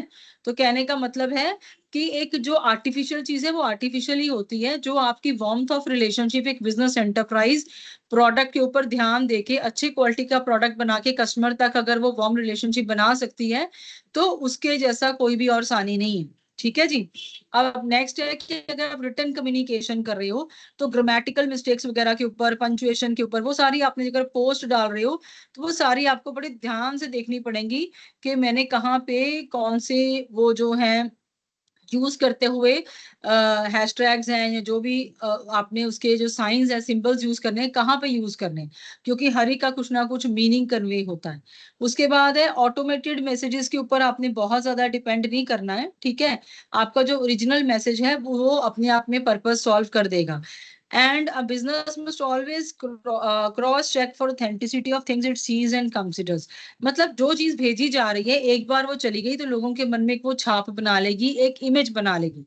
तो इसके लिए बिजनेस को आपस में जब भी कुछ भी भेजना है कहीं भी टारगेट ऑडियंस को किसी भी फॉर्म के थ्रू, तो वहां पर उनको उसको डबल चेक कर लेना चाहिए कि जो मैं भेज रहा हूँ या जो वो वहां तक पहुंच रहा है वो क्या मीनिंग कन्वे करेगा, ठीक है। और कहीं भी बिजनेस को ये भी अपने आप में इमेज प्रोजेक्ट नहीं करनी चाहिए कि ये तो मुझको तो सब पता है, ठीक है। अगर मेरे पास कोई क्वेरी लेके आता है और मैं उस पे हंस दूं और कह दूं अरे ये भी कोई पूछने वाली बात है, या आपकी तो क्वेश्चन ही आपका सिली क्वेश्चन है, तो ऐसा कुछ नहीं। हमारी जो मतलब एक हम्बलनेस नजर आनी चाहिए, एरोगेंस नहीं नजर आनी चाहिए, अहंकार में नहीं कि हमें ही सब पता है और किसी को कुछ नहीं पता, ऐसा नहीं, ठीक है। Don't complain, business should avoid complaining as it can make it seem unprofessional. मतलब जो कंप्लेंट्स का पार्ट है वो इनफैक्ट बिजनेस का हैंडल करने वाला पार्ट है। बिजनेस ने अपने प्रोस्पेक्टिव कस्टमर्स की या जो हैं कस्टमर्स, उनकी कंप्लेंट्स को हैंडल करना आना चाहिए, ना कि बिजनेस खुद से ही किसी कस्टमर को लेके या किसी को भी लेके कंप्लेंट करनी शुरू कर दे। तो वो बात जो है वो सही नहीं लगती है। तो वो इनफैक्ट अदरवाइज जो लॉन्ग रन में जो लॉस है वो बिजनेस एंटरप्राइज का ही होता है, क्योंकि कस्टमर पहले भी राजा था मार्केट का, आज भी है और आगे भी रहेगा। अगर आपने कोई प्रोडक्ट सर्विस या आइडिया बेचना है तो वो प्रोडक्ट सर्विस और आइडिया जो है कस्टमर ही खरीदेगा। ठीक है जी, डूज एंड डोंट्स क्लियर हो गए आपको सबको? नेक्स्ट हम लोग मूव करें Yes. Writing and drafting for business audiences. हाँ जी बेटा, writing and drafting for business audiences. इसमें ये है कि जो हमने भी बात की टारगेट ऑडियंस तो हर के पास है ही है, ठीक है। अब इसमें ये है कि 4 तरह के बिजनेस ऑडियंस होते हैं जो उन्होंने बताया है। अब जहाँ पे हमारी जो कम्युनिकेशन है वो इफेक्टिव रोल प्ले करती है, और पहले हम ऑडियंस डिफाइन करेंगे, फिर उसके बाद हम बताएंगे कि उनके साथ हमने जब रिटर्न कम्युनिकेशन में आना है तो रिटर्न में किस तरीके से आना है, किन बातों को ध्यान में रखते हुए आना है। अब ऑडियंस कौन कौन से हैं? फ्रेंडली ऑडियंस, अब इसमें क्या है, they are easy to deal with and duty of the business is to reinforce their believes, मतलब जिनके साथ हमारी बातचीत बड़ी कैजुअल और आराम से हो सकती है। दूसरे हैं अनइन्फॉर्म्ड ऑडियंस, ये है they are unaware about the business और डिटेल्स ऑफ द बिजनेस, मतलब जो पहली बार कोई प्रोडक्ट यूज करेंगे तो उनको पता ही नहीं है, तो ऐसे के भी अनइन्फॉर्म्ड ऑडियंस होंगे, पहली बार कोई चीज वो वाला प्रोडक्ट जो है वो ट्राई करने जा रहे हैं। तीसरे होते हैं एपैथेटिक ऑडियंस। एपैथेटिक ऑडियंस मींस कि वो इंटरेस्ट नहीं दिखा रहे हैं शुरू से ही, आपने उनका इंटरेस्ट मतलब एज अ बिजनेस एंटरप्राइज आपने उनका इंटरेस्ट अराउज भी करना है और फिर उनको कन्विंस भी करना है, उनको पूरे तरीके से उस प्रोडक्ट के ऊपर लेके आना है कि वो कैसे उसको खरीद सकते हैं और उनको क्या फायदे होंगे। और एक और बड़ी लेवल की ऑडियंस होते हैं, दे आर होस्टाइल ऑडियंस, मतलब वो शुरू से ही आपके साथ, जैसे अगर आप प्रोडक्ट को पॉपुलराइज करने की कोशिश कर रहे हो तो वो शुरू से ही बड़े जिसे बोलते हैं ना कि डिसएग्रीमेंट में होते हैं, उनको लगता है कि नहीं जो बात कही जा रही है, जो बोलने वाला है वो सिर्फ अपने प्रोडक्ट को प्रमोट कर रहा है, वो उसकी ना वो इमेज कॉन्शियस से होते हैं कि इनका काम तो सेल करना है, तो सेल करने आए हैं, हमने थोड़ी इनकी बातों में आ जाता है। तो ये जो चीजें होती है ना, ये 4 तरह के प्रोस्पेक्टिव कस्टमर्स होते हैं, मतलब एक जिनका माइंडसेट ओपन है वो फ्रेंडली होंगे, एक वो हैं जो अनअवेयर हैं, जिनको पता नहीं प्रोडक्ट के बारे में, वो न्यूट्रल हैं, ना वो पॉजिटिव है ना वो नेगेटिव है प्रोडक्ट को लेके। तीसरे हैं एपैथेटिक। एपैथेटिक मींस कि भाई वो इग्नोरेंट के साथ साथ वो थोड़ा सा उनको लगता है कि हमारे को जरूरत नहीं है, ठीक है, ये चीज है। और जो चौथे वाले हैं वो ईगोइस्टिक क्लास वाले हो सकते हैं, जो अपने आप को ओवर कॉन्फिडेंट और वेल इन्फॉर्म्ड समझ के चलते हैं, और वो शुरू से ही दूसरे को यानी कि जो प्रोडक्ट को प्रमोट कर रहा है उसको वो गलत ही कहते हैं, वो उनकी स्टार्टिंग गलत से ही होती है कि नहीं आप गलत कह रहे हो। तो ऐसे के जो शेल्स होते हैं उनको ब्रेक करना सबसे ज्यादा टफेस्ट होता है, सबसे ज्यादा जो स्किल है वो ऐसे के होस्टाइल ऑडियंस में चाहिए होती है, ठीक है। इसके लिए आप उसके बराबर होस्टाइल नहीं हो सकते, आपको बहुत ही अलग से टैक्टफुल और डिप्लोमेटिक तरीके से ऐसे ऑडियंस को डील करना पड़ता है, ठीक है। नेक्स्ट है बेटे reasons for writing and drafting for business audience. अब जब आपने एक बार ये कर लिया डिफाइन कि ऑडियंस कैसे होंगे, है ना, उसके अकॉर्डिंग ही अगर आपने कोई भी बिजनेस लेटर या कोई भी मेमोरेंडम अगर आपने ड्राफ्ट करना है तो उसको आप उसके लिए रीजंस माइंड में रखोगे कि क्यों करना है, या उसमें क्या कुछ आना चाहिए या क्या कुछ अवॉइड होना चाहिए। तो इसके लिए सबसे पहले फॉरमोस्ट है कि हर बिजनेस एंटरप्राइज की ड्यूटी है कि वो ऑडियंस और स्टेक होल्डर्स जैसे कि जिन्होंने पैसा लगाया है उनको इन्फॉर्मेशन दे कि जो भी कंपनी में जो पॉलिसीज चल रही हैं, जो भी अपकमिंग उनके नए नए ऑफर्स आ रहे हैं, ठीक है, वो सारे। तो इसके लिए कई तरह के कंज्यूमर प्रोटेक्शन के या राइट टू इंफॉर्मेशन के लॉज भी बन चुके हैं, ठीक है, ताकि किसी भी तरह से जो कस्टमर है उसको कोई भी धोखा ना हो। तो ये चीजें थोड़ी ध्यान में रख के ही आप चलें कि आप कोई भी बात जो है वो छुपा के नहीं चल सकते। अगर कुछ भी आप नया इंट्रोड्यूस कर रहे हो या कुछ चेंज कर रहे हो कॉर्पोरेट पॉलिसी में तो वो बात उन तक पहुंचे और सही ढंग से पहुंचे। उसके बाद नेक्स्ट है बेटे परसुएड। अब जैसे ना ये पब्लिक रिलेशंस डिपार्टमेंट बहुत इंपॉर्टेंट हो गया है। पब्लिक रिलेशंस डिपार्टमेंट का काम यही है कि आपने कंपनी की जो बिजनेस एंटरप्राइज का नाम जो है उसको बचाते हुए और इसकी गुडविल के ऊपर काम करते हुए जो मार्केटिंग डिपार्टमेंट है वो परस्यू करे पोटेंशियल कस्टमर्स के ऊपर, उनको कन्विंस करे कंपनी के बारे में, कंपनी की बैकग्राउंड हिस्ट्री, उसका गुडविल जो बना हुआ है, मार्केट में जो स्टेटस है, ब्रांड नेम है, उसके बारे में वो उनको बताए कि आपने किस तरीके से आप क्यों इस प्रोडक्ट और कंपनी के साथ आपको जुड़ना चाहिए। ठीक है, तो इसके लिए उनको एक जिसे बोलते हैं ना कि मनाने वाली बात है, उनके मन को मनाने वाली बात है, वो काम करना पड़ता है। इसको पर्सुएजन या कन्विंसिंग भी कहते हैं। और जो गुडविल इससे बनती है वो तो एक इंटेंजिबल एसेट है, आपको मालूम है। तो इस जरिए जब आप रिलेशनशिप के ऊपर फोकस करते हो तो जो गुडविल है बड़ी कमाल की बनती है। बिजनेस ऑर्गेनाइजेशन जो है उसके ऊपर बड़ा ज्यादा काम उसको करना पड़ता है। अब जब आप इन तीनों बातों को ध्यान में रखेंगे कि जो भी हम रिटर्न कम्युनिकेशन में ड्राफ्ट करने जा रहे हैं उसका बेसिक पर्पस होना चाहिए वो इन्फॉर्म किया जाए, सही ढंग से फैक्चुअल इंफॉर्मेशन सही ढंग से पेश की जाए, साथ ही साथ प्रोडक्ट के ऊपर उसको कन्विंस किया जाए कस्टमर को, और साथ ही साथ कंपनी की जो गुडविल है वो भी एस्टेब्लिश हो। तो वो इन तीन चीजों को माइंड में रख के ही आगे जो है रिटर्न कम्युनिकेशन में लेटर्स या मेमोरेंडम तैयार होते हैं। तो फर्स्ट आ गया, जैसे लेटर्स जो है वो तैयार होती है, तो लेटर जो है वो एक फॉर्मेट में होनी चाहिए प्रॉपर। ठीक है, और बिजनेस लेटर्स जो है वो वही बात है जो हमने ऊपर के 3 पॉइंट्स किए हैं, वो तीनों पॉइंट्स ध्यान में रख के वो होनी चाहिए। अब लेटर्स कौन कौन सी होती हैं, टाइप्स ऑफ बिजनेस लेटर्स, जैसे है इंक्वायरी लेटर। इंक्वायरी लेटर में बिजनेस जो वो जानना चाहता है कि हमें प्रोडक्ट्स के बारे में बताया जाए कि जैसे क्या उसकी क्वालिटी है ना, तो किस किस क्वांटिटी में वो अवेलेबल है, उसका प्राइस क्या क्या है अलग अलग से, डिलीवरी कैसी होगी, पेमेंट का मोड ऑफ पेमेंट क्या रहेगा। तो उसके लिए इंक्वायरी लेटर का जवाब तैयार करना है बिजनेस ने। कोटेशन लेटर है कि जैसे कोई प्रोस्पेक्टिव बायर की क्वेरी आई है तो वो सब सेलर जो है उसको अपने लिए जो प्राइस कोट करके भेजता है वो हो गया। ऑर्डर लेटर है कि जिससे प्रोस्पेक्टिव बायर जो है उसको पता चल गया, उसके पीछे से इंक्वायरी लेटर वगैरह का आंसर आ रहा है।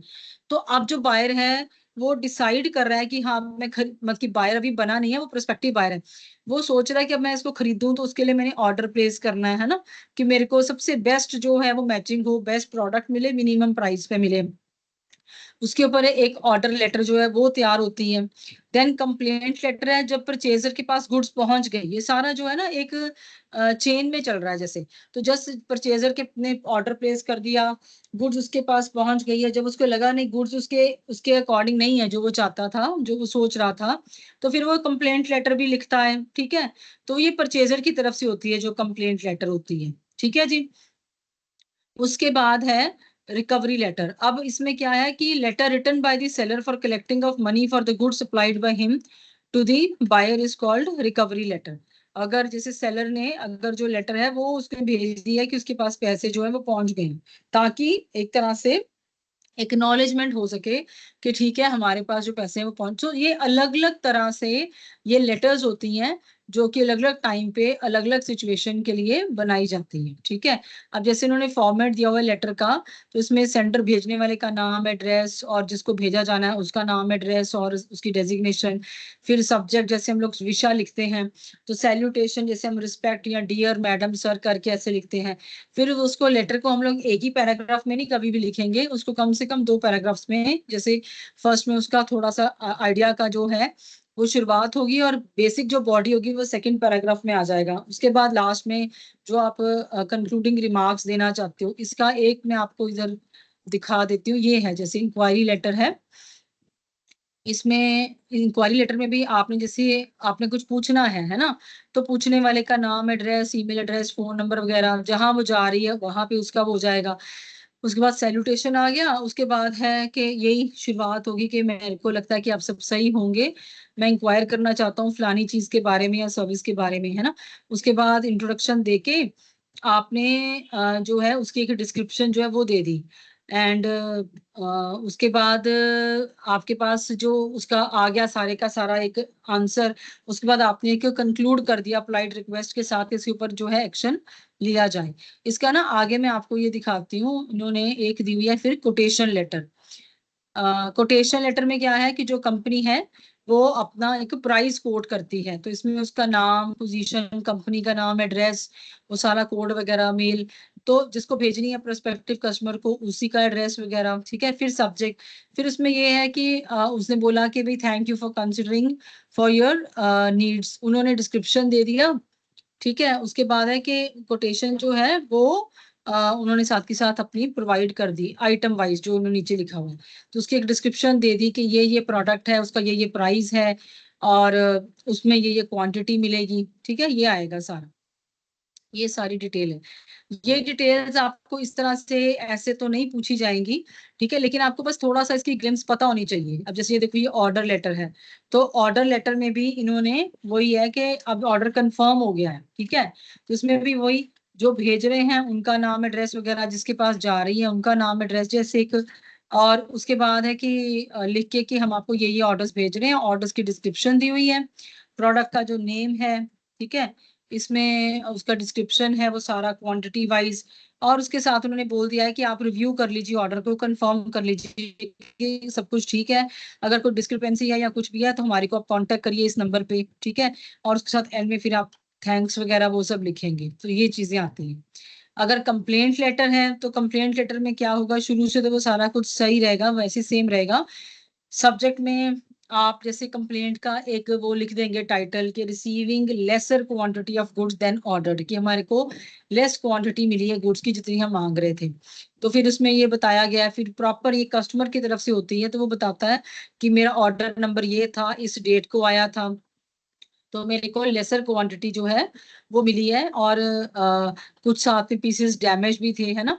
हाँ, इसमें से कोई एक जाना प्लीज बेटा रीड करना इसको, ये थोड़ी सी लेटर डिफरेंट है, बाकी सभी तो सेम थी, इसमें कंप्लेंट की बात हो रही है। Anybody?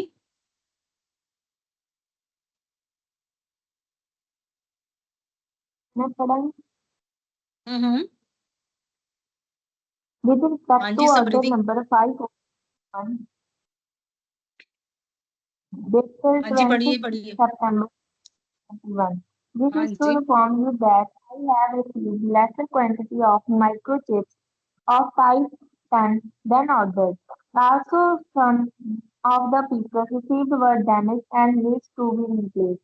I am writing to request you to please replace the defective microchips and make up for the shortage in quantity that has been supplied.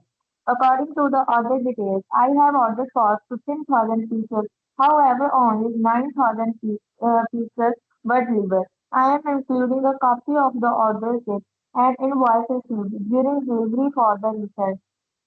I have purchased other products manufactured by your company in the present as well, and have always been impressed with the quality of the products made available to customers. I sincerely hope this is one time an incident and that any future purchases I make will live up to the standard my family has come to expect from your company. Yours sincerely, signature Mr. A. हाँ जी, इस letter में देखो खास सब कुछ आ गया, एक details आ गई सारी कि कब से आपने जो है वो प्रोडक्ट जो है, आपने कौन से प्रोडक्ट की आप बात कर रहे हो उसकी आपने डिटेल्स दे दी हैं। फिर उसके बाद आपने ये बता दिया कि उसमें प्रॉब्लम क्या आई, वो बता दिया, और साथ में ये भी रेफरेंस दे दिया कि हम आपसे फर्स्ट टाइम नहीं खरीद रहे, हम आपके रेगुलर कस्टमर हैं, और हमारे को ये जो शिकायत है ये फर्स्ट टाइम हुई है, तो ये अपने आप में वन टाइम इंसिडेंट है, तो आप इसको प्लीज टेकअप कीजिए, सो दैट कि हमारे को आगे से कोई भी इस तरह की दिक्कत ना हो, ठीक है। ये है। अब ये रिकवरी लेटर है, रिकवरी लेटर में भी वही है कि जब वो कोई पैसे आ जाते हैं या कोई किस तरह का कोई क्लेम सेटल हो जाता है ना, तो फिर उसके लिए एक्नॉलेजमेंट की तरह कि हाँ हमारे पास जो है वो पैसे आ गए हैं, या जो क्लेम जो है वो उसके पैसे रिसीव हो गए हैं। यहाँ पे देखिए जिस सब्जेक्ट में लिखा हुआ है claim for damages due to supply of damaged material, है ना, इसको भी एक बार पढ़िए, समृद्धि पढ़िए प्लीज। Yes, ma'am. हाँ जी। I hope this letter finds you well. I am writing to formally notify you to the damages incurred due to supply of damaged material as per our recent transaction dated for description of material. Upon inspection, upon delivery, it was evident that material supplied was in damaged condition, significantly deviating from the quality and standard we had agreed upon. The damage had led to the disruptions in our operations, causing delays in our project timelines and incurring additional cost for remediation and replacement. As stipulated in our agreement and under relevant commercial laws, it is your responsibility as a supplier to provide materials that meet the agreed specifications and quality standards. However, the supplied material fails to meet the requirements, resulting in financial losses and inconvenience to our organization. In light of the above, we hereby request the following actions to be taken: immediate replacement of the damaged material with new material meeting the agreed specifications at no additional cost to us. Reimbursement for any additional cost incurred due to damages, including but not limited to the transportation, labor, and project delay penalties. Assurance of approved quality control measures to prevent similar incidents from occurring in the future. We expect a prominent resolutions to this matter to mitigate further disruptions to our operations and to uphold our professional relationship. Please acknowledge receipts of this letter at the earliest convenience and provide a timeline for the resolution of this issue. Failure to address this matter satisfactorily with a specify a reasonable time frame, example 14 days, would compel us to explore other legal remedies available to us, recover the damages incurred. Thank you for your attention to this matter. We look forward to your prominent response and resolution. Sincerely, your name, your position. हाँ जी, आपको ये clear हुआ कि जो पिछली letter थी complaint letter और ये जो रिकवरी लेटर है ये डिफरेंट है ना आम लेटर से। आपको जो इनमें से क्वेश्चंस बन के आएंगे ना वो इस तरह से भी आ सकते हैं कि जो जैसे रिकवरी लेटर है ये किसको भेजी गई है और किसने भेजी है ना। जैसे कंप्लेंट लेटर है तो वो किसके द्वारा भेजी गई है कि who is a sender, who is a recipient, ऐसे ही मतलब इस तरह से मोटा मोटा पता होना चाहिए। जैसे ये लेटर है, इस लेटर में आपको क्या समझ आई है कि रिकवरी लेटर जो है वो कौन भेज रहा है, किसको भेजी गई है? मैम कंज्यूमर को। हाँ जी, हाँ जी, मैम सेलर द्वारा। सेलर को सेलर को मैम। भेजी गई है, सेलर को भेजी Yes, गई है। ma'am. किसने भेजी है? मैम कंज्यूमर ने। अच्छा समृद्धि, आपने इसको रीड आउट किया, आपको समझ आया ये क्या है? Yes ma'am. हाँ, ये लेटर किसको भेजी गई है और किसने भेजी है, आप क्या कहते हो? मैम सप्लायर को भेजी गई है। मैम बायर हाँ, ने सप्लायर में भेजी है जी। सप्लायर को भेजी गई है, ठीक है। सप्लायर को भेजी गई है, भेजी किसने है? बायर ने जी। बायर कौन है? Consumer ma'am. कंज्यूमर तो नेचुरली वो होगा, पर क्या वो अल्टीमेट फाइनल कंज्यूमर है, कौन है वो? मैम जिसने मैम goods जेड़ा डिलीवरी हाँ जी कर रहा है जेड़ा बेटे, आपको इसमें ऐसा नहीं लगा कि कुछ उन्होंने जो सप्लायर है, वो जो सप्लायर है, हम सप्लायर को मैन्युफैक्चरर तो नहीं बोल सकते, नो मैम, नो मैम। है ना? सप्लायर किस चीज का होता है? मैम जो गुड सेल कर दे जी। बेटे सप्लायर जो वर्ड हम टर्म यूज जो करते हैं ना, आगे हम सप्लाई सप्लायर, जो आगे हाँ जी सप्लाई करते हैं रिटेलर्स को। बेटा सप्लायर जो होता है ना, आमतौर पे आप सप्लायर यहाँ पे डिफरेंट सेंस में भी देखो ना, तो सप्लायर जो होता है ना, सप्लायर ऑफ रॉ मटेरियल्स लेके चलते हैं। देखो यहाँ बार बार एक वर्ड आ रहा था material, supplier of damage material, first ऊपर लाइन थी, I hope this letter finds you well, है ना। तो उसमें था कि notify you the damages incurred due to supply of the damage material, ठीक है। फिर डिस्क्रिप्शन ऑफ मटेरियल। अब जब इस मटेरियल को पढ़ो तो देखो, जब फाइनल प्रोडक्ट होता है तो उसको प्रोडक्ट बोलते हैं। अब जो मटेरियल की बात करी है, तो अगर आप ध्यान से देखो तो इसमें आगे जाके क्या लिखा है सेकंड पैराग्राफ में, damage has led to disruptions in our operations causing delays in our project timelines and incurring additional cost for remediation and replacement. कहने का मतलब है कि कुछ ऐसा लग रहा है कि कोई कंपनी जो है वो अपने सप्लायर को रिकवरी लेटर के में लिख रही है और कह रही है कि तुम्हारी वजह से हमारे प्रोडक्ट के जो लिए जो रॉ मटेरियल था वो सही उसमें नहीं आया, डैमेज कंडीशन में आया, और इसलिए हमारा जो प्रोडक्ट बनाने की टाइमलाइन थी, जो प्रोजेक्ट था वो लेट हो गया, है ना। तो इसके चलते हुए हमारे को जो नुकसान उठाना पड़ रहा है, जो आगे भी एडिशनल कॉस्ट इनकर होंगी, उसके लिए तुम जिम्मेवार हो, ठीक है कि नहीं। सो ये चीज है। तो ये जो लेटर है ना, ये एक तरह से सप्लायर की तरफ से, सप्लायर को जा रही है कंपनी की तरफ से। कंपनी यहाँ पे जो है वो एक कंज्यूमर की तरह बिहेव कर रही है, लेकिन वो फाइनल कंज्यूमर नहीं है, कंपनी ने प्रोडक्ट बना के बेचना है, ठीक है। तो ये वो वाली बात चल रही है। अगर आप ध्यान से इसको एक बार दोबारा से इसको देखो क्या लिखा हुआ है, आपको समझ आएगा अपने आप। मैं इसको स्क्रीन से नहीं हटा रही हूँ, आप इसको पढ़ के देखो बीच में, फिर आपको फर्क नजर आएगा ये जो लेटर थी ये था क्या।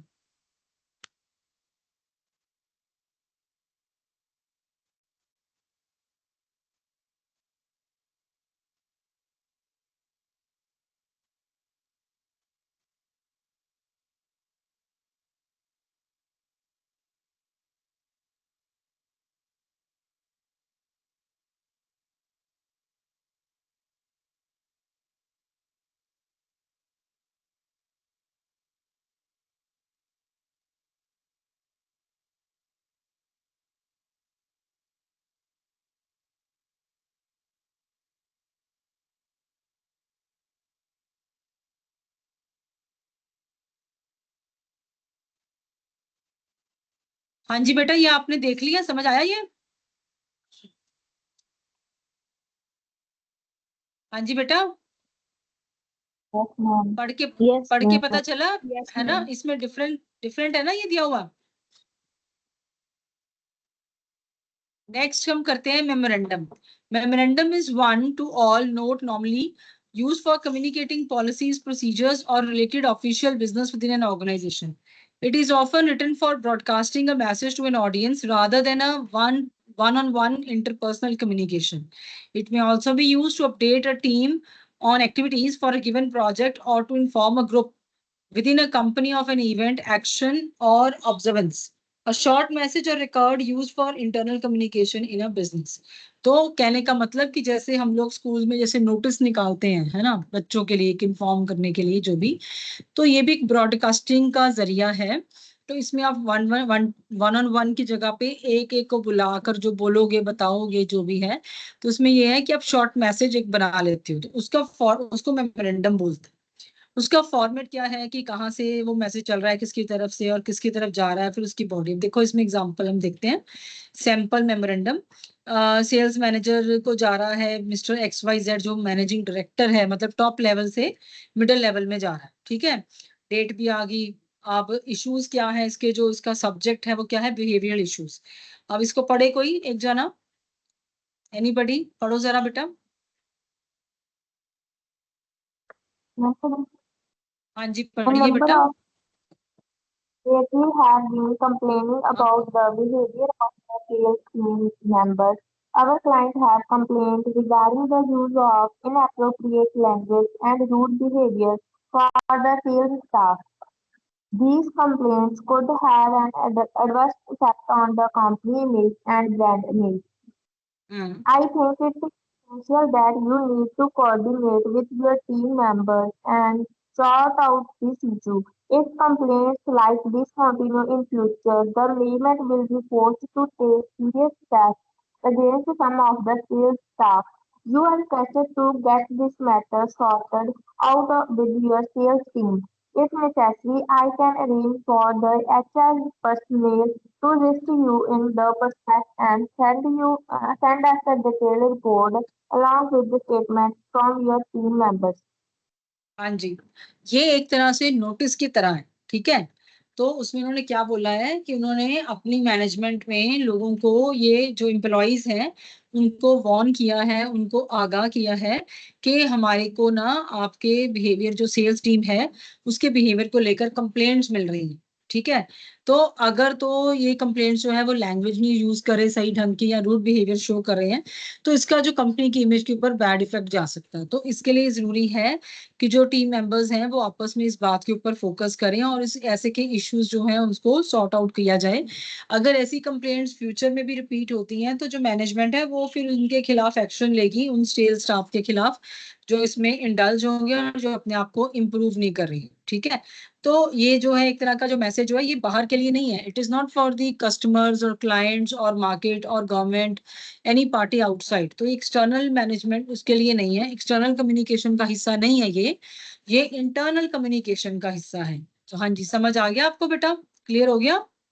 जो लेटर्स होती हैं, letters they are meant for कि हम लोग it is between the company and outside world. जो मेमोरेंडम की बात है ये एक नोटिस की तरह है और ये with in the business enterprise communication हो रही है। हाँ जी, क्लियर हो गया सभी को? आगे चलें बेटा। Yes ma'am. Yes Okay. Ma'am. Next topic है बेटे रिपोर्ट। रिपोर्ट क्या होती है? आपने मुझे लगता है रिपोर्टिंग के बारे में थोड़ा बहुत एमओपी में, जिसने इकोनॉमिक्स नहीं रखी थी, एमओपी में पढ़ा होगा। ठीक है, तो चलो कोई नहीं, हम तो इसमें तो करेंगे ही। रिपोर्ट अब क्या है? Report is written to pass on specific information with a clear purpose to a particular audience. ठीक है, कि एक स्पेसिफिक इंफॉर्मेशन एक स्पेसिफिक पर्पस के साथ स्पेसिफिक ऑडियंस के पास जब जाती है तो उसको रिपोर्ट बोलते हैं। Information is clearly structured making use of sections, headings so that the information is easy to locate and follow. अब इंफॉर्मेशन कौन कौन सी हो सकती हैं, किस किस तरह की हो सकती हैं, वो डिपेंड करेगा कि किन किन लोगों के पास जानी है। जिन जिन लोगों के पास वो रिपोर्ट जानी है उनके अकॉर्डिंग ही उन रिपोर्ट्स का जो नाम है वो बदल जाता है। ठीक है, अब इसमें क्या है? First is information reports. Information reports क्या है? वो एक एक्टिविटी के बारे में डिटेल बात करते हैं। ठीक है, फैक्चुअल इंफॉर्मेशन देते हैं कि कैसे काम चल रहा है या जो भी इसकी मेथोडोलॉजी। एनालिटिकल रिपोर्ट्स, एनालिटिकल में क्या है कि एनालिटिकल एक्सप्लेनेशंस दी जाती हैं कि जो फर्दर जो ब्रेनस्टॉर्मिंग में जो जैसे हमने पढ़ा था ना कि जो टारगेट ऑडियंस जो है वो अगर होस्टाइल हैं तो वो सिंपल इंफॉर्मेशन रिपोर्ट से सेटिस्फाइड नहीं होंगे, उनको एनालिटिकल रिपोर्ट्स जो हैं जो एनालिटिकल एक्सप्लेनेशंस दे रही हैं वो सेटिस्फाई करेंगी, कि जो ब्रेकअप करके सारे मैटर को वो ध्यान से इलेबोरेट करके समझाया जा रहा है, उसके ऊपर उनको समझ आएगा कि अच्छा ये कहना चाहते हैं। पहली बार में तो वो सुनेंगे ही नहीं। ठीक है, थर्ड होती है रिसर्च रिपोर्ट्स। रिसर्च रिपोर्ट्स जो होती हैं वो रिसर्च वर्क चल रहा होता है, आगे की आगे सर्वेज चल रहे होते हैं, प्रोडक्ट के ऊपर चल रहे हैं, कंपनी जो है और से और विजन लेके चल रही है। तो एक प्रॉब्लम स्टेटमेंट के ऊपर वो रिसर्च लेके चल रहे होते हैं, इम्पैक्ट देख रहे होते हैं कि अगर हम ये चेंजेस लेके आए प्रोडक्ट में तो हमारी मार्केट पे क्या असर पड़ेगा, या कस्टमर जो है वो किस तरीके से उसकी सेटिस्फेक्शन लेवल बढ़ाया जा सकता है। तो ऐसी चीजों के ऊपर जो रिसर्च होकर निकलती है उसके बाद ही जो प्रोडक्ट है उसको पायलट प्रोजेक्ट की तरह लॉन्च किया जाता है और फिर वो मार्केट में आता है। तो ऐसे की जो ऐसे के प्रोडक्ट्स के लिए जो बेस बनता है वो रिसर्च रिपोर्ट्स बनती हैं। नेक्स्ट है statutory and non statutory reports. अब जो स्टैट्यूटरी रिपोर्ट्स हैं वो लीगल रिक्वायरमेंट्स के अकॉर्डिंग जो कि जरूरी हैं, जैसे कि पब्लिक लिमिटेड कंपनी जैसे है तो उसके लिए एनुअल रिपोर्ट अपनी निकालनी एक स्टैट्यूटरी रिक्वायरमेंट है। तो नॉन स्टैट्यूटरी रिक्वायरमेंट जो होती है ना, रिपोर्ट्स होती है, वो लीगल रिक्वायरमेंट्स नहीं होती, वो आपकी अपनी मर्जी है कि आप वो रिपोर्ट्स बनाना चाहते हैं, देना चाहते हैं कि नहीं देना चाहते। देने से कुछ बेनिफिट्स मिल सकते हैं, है ना, और अगर नहीं दोगे तो भी कोई बात नहीं। रूटीन रिपोर्ट्स जो है वो आपको आप पीरियोडिकली सबमिट करते हो रूटीन मैटर्स के लिए, कि रूटीन में क्या, जैसे आपका टाइम टेबल फॉलो हो रहा है, काम कैसे चल रहा है या जो भी। स्पेशल रिपोर्ट्स जो है वो नेचुरली स्पेशल नेचर की होती है, एक्सेप्शनल केसेस के लिए तैयार की जाती हैं, कुछ अलग ढंग से, कुछ बहुत बड़ा अच्छा या जो है अदरवाइज दूसरी तरह का कुछ हो गया तो उसके ऊपर जो रिपोर्ट तैयार करने को बोली जाती है उसको हम बोल देते हैं स्पेशल रिपोर्ट। अब ये तो हो गया कि अकॉर्डिंग टू टारगेट ऑडियंस जो रिपोर्ट्स बनती हैं। एक और भी फॉर्मेट आता है कि अगर फॉर्मल रिपोर्ट्स हैं या कैसे, तो फॉर्मल रिपोर्ट्स में है कि they are prepared in prescribed forms. Formal report में जो है आप मतलब कि जैसे फॉर्मल और इनफॉर्मल ये दो बन जाएंगी ना, तो फॉर्मल रिपोर्ट जो होती है ना वो उसको जैसे हम फॉर्मल कम्युनिकेशन बोल देते हैं, फॉर्मल ऑर्गेनाइजेशन स्ट्रक्चर बोल देते हैं, तो उसकी तरह से इसका भी जो एक फॉर्म या फॉर्मेट होगा ये प्रिस्क्राइब्ड होगा, एक एस्टैब्लिश प्रोसीजर आप फॉलो करोगे, आप इसमें बदलाव नहीं कर सकते। ठीक है। अब फॉर्म जो नेचुरली जो फॉर्मल होगा उसमें सब कुछ ही बड़ा ही सिस्टमेटिक ढंग से चलेगा। जैसे कि जो फॉर्मल रिपोर्ट है वो हाईली स्ट्रक्चर्ड होगी, ठीक है। फिर उसके बाद उसका जो पर्पस होगा वो ये होगा कि उसने लॉन्ग रन के लिए यूज होना है, तो मतलब बड़ी important top level strategic decision making के लिए भी यूज होगी। फिर ऑब्जेक्टिव्स उसमें क्या होंगे कि वो उसमें साथ में एक रिकमेंडेशन दी जाएगी कि हम ये रिकमेंड करते हैं कि आगे के लिए प्रोडक्ट्स में या पॉलिसीज में ये चेंज किया जाए, ठीक है। तो वो नेचुरली डिसीजन मेकिंग की तरफ जाएगा ही जाएगा। और जो फॉर्मल रिपोर्ट होगी वो आपकी लंबी होगी, मतलब कि छोटी नहीं होगी, उसके ऊपर काफी डिटेल से काम किया होगा, ठीक है। और उसका साइज भी बड़ा होगा क्योंकि उसमें हर तरह के एवेन्यूज के ऊपर, हर एक तरह की ऑप्शंस के ऊपर रिसर्च की होगी। अब फॉर्मल रिपोर्ट जो होंगी वो दी किसको जाएगी, नेचुरली जिन्होंने इतना अच्छा और इतना डेप्थ का काम लिया है तो वो टॉप लेवल के लोग होंगे, तो टॉप लेवल के लोगों के लिए होगी। या फिर अगर कोई भी बात हमारी जब एंटरप्राइज से बाहर जाती है तो नेचुरली कंपनी जो है वो बड़ी अलर्ट होके चलती है कि हमने क्या बोलना है, क्या कन्वे करना है, कैसे कन्वे करना है, डूज एंड डोंट्स पे उसका ध्यान बहुत आ जाता है। तो जब ऐसा कुछ होता है ना तो उसमें जो है उसकी डिस्ट्रीब्यूशन जो है बड़ी इंपॉर्टेंट रोल प्ले करती है। नेचर ऑफ की प्रॉब्लम अब क्या है कि इसमें आम तौर पे अगर जो रिपोर्ट बनाने को कही जाती है तो वो नॉन रेपिटेटिव नेचर की प्रॉब्लम हो सकती है, कुछ अलग से हो गया, कुछ एक्सेप्शनल हो गया। रूटीन किसी भी टॉपिक के ऊपर आपको फॉर्मल रिपोर्ट बनाने को आप नहीं कहोगे एज अ बिजनेस एंटरप्राइज, ठीक है। समझ आ रहा है, यहाँ तक क्लियर हुआ, पता चला बेटे? Yes, Yes, ma'am. ma'am. Yes, ma'am. Okay, हाँ जी। नेक्स्ट है इसमें बेटे जैसे फ्रीक्वेंसी ऑफ राइटिंग। अब देखो वही बात है, जो चीज आपको एक्सेप्शनल ढंग से एक्सेप्शनल टाइम पे कही जाएगी तो इसका मतलब एक बात तो क्लियर है कि वो हर दिन बनाने को नहीं कही जाएगी। लंबी चौड़ी रिपोर्ट बननी है तो वो टाइम लेगी, ठीक है। और जब लंबा चौड़ा टाइम लगना है तो मतलब बार बार आप उसके ऊपर दोबारा दोबारा से नहीं आओगे। कुछ ऐसा जो है घटित हो गया जो कि बियॉन्ड प्लान्स था, पॉजिटिव भी हो सकता है, नेगेटिव भी हो सकता है, तो उसके ऊपर फॉर्मल रिपोर्ट तैयार की जाती है। और इसमें जो एक्सपर्ट्स को इन्वॉल्व किया जाता है जिसके पास स्किलफुल एक्सपर्टीज है बातों को प्रेजेंट करने की, ठीक है। और इसमें जो भी है आप फैक्चुअल इंफॉर्मेशन को प्रेजेंट करने के लिए कई तरह से विजुअल एड्स का इस्तेमाल, पिक्टोरियल प्रेजेंटेशन आप कर सकते हो, ग्राफिकल यूज भी की जा सकती है, क्योंकि ये एक तरह से एक्सटेंसिव रिपोर्ट बन रही है, कॉम्प्रिहेंसिव रिपोर्ट बन रही है। इसकी यूज जो है बहुत देर तक और बहुत सारे लोगों तक जानी है, ठीक है, इसका जो अप्रोच है। और उसके बाद इसमें जो लिखने का तरीका होगा वो पर्सनल नहीं होगा, वो इम्पर्सनल होगा। ये बात को पहले से ही ध्यान में रख के चला जाएगा कि जो रिपोर्ट है ये इसके लिए टारगेट ऑडियंस कौन है। तो जब पता है कि टारगेट ऑडियंस जो है इसमें मास ऑडियंस है तो इसका मतलब उसको इनडायरेक्ट तरीके से ही लिखा जाएगा, लिखने का भी खास ध्यान दिया जाएगा कि इसको कैसे लिखा जाए। और रिकमेंडेशन तो इसका इंपॉर्टेंट पार्ट है। आपने रिपोर्ट बनवा ली और उसमें रिकमेंडेशन ही नहीं दी तो इसका मतलब फिर देखो जो फॉर्मल रिपोर्ट है उसका बेसिक पर्पस होता है कि जो चल रहा है चलते से अलग होके कुछ आप लोग शायद उसमें जाने की कोशिश कर रही है बिजनेस एंटरप्राइज, तो अपने ट्रेडिशन से हटने की कोशिश कर रही है, कुछ ट्रांजिशनल फेज चल रहा है, मूवमेंट है, कुछ जंप है, ठीक है। तो ऐसे में अगर रिकमेंडेशन नहीं दी जाएगी तो फिर वो सारी रिपोर्ट बनाने का जो पर्पस है वो ही फेल हो जाता है। ये उसी तरह से ये बेटे कि जैसे आपको कोई दिक्कत महसूस हुई अपनी बॉडी में, आप डॉक्टर के पास गए, उन्होंने बोला कि आप स्कैन करा लीजिए, ठीक है, या एक्सरे करा लीजिए, ठीक है, तो वो करवाया। अब जब वो प्रोसेस हुआ उसकी एक रिपोर्ट बनी, अब वो स्कैनिंग के दौरान हाँ जी आपने बॉडी का जो जिस पार्ट का स्कैन कराया उन्होंने बताया कि यहाँ पे ये चीजें ऐसे ऐसे, ये है इसकी लोकेशन, ये फंक्शनिंग है ऐसे। लास्ट में अगर आप देखो तो उस रिपोर्ट के ऊपर ना बेस्ड एक रिकमेंडेशन दी होती है, ठीक है। तो उस रिकमेंडेशन को ही ध्यान में रख के जो डॉक्टर है उसको डायरेक्शन मिल जाती है कि आगे किधर जाना है, ट्रीटमेंट का जो पार्ट है वो वहीं से शुरू हो जाता है, एक डायरेक्शन मिल जाती है।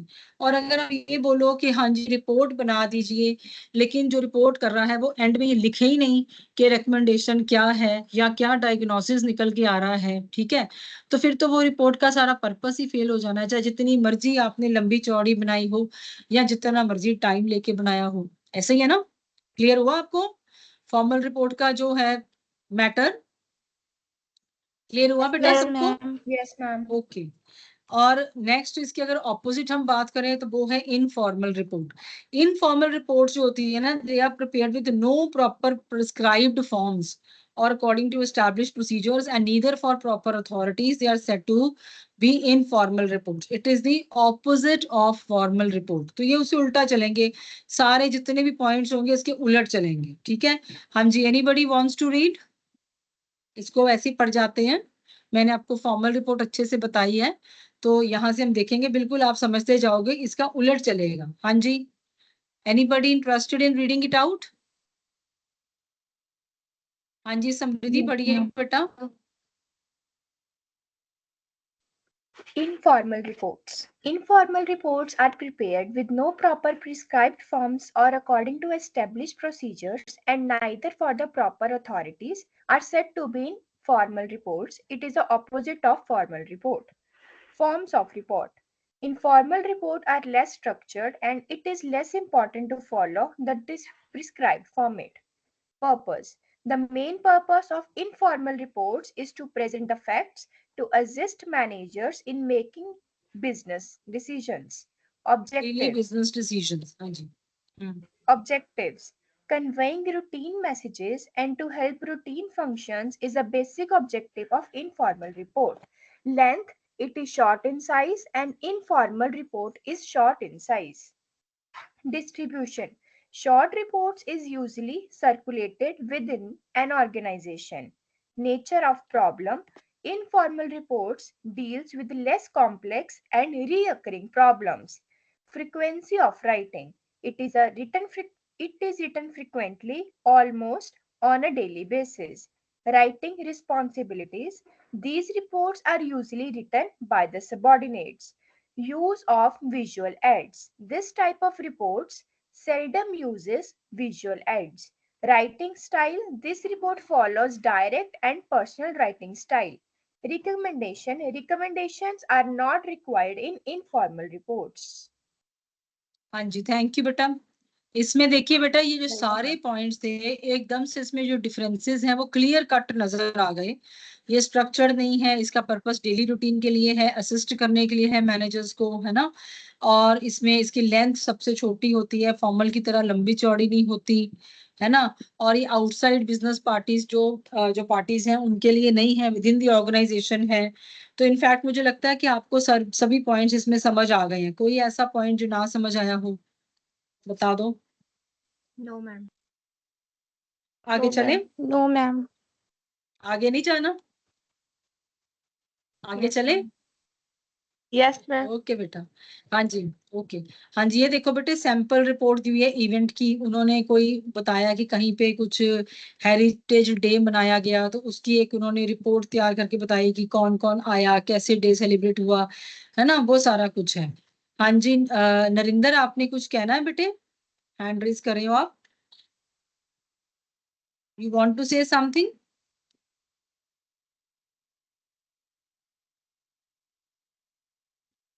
आप लोग हाथ खड़ा कर रही हैं नरिंदर?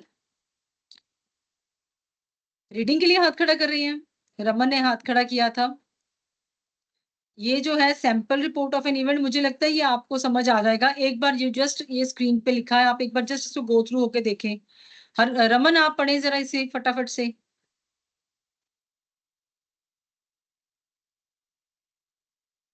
हाँ जी रमन।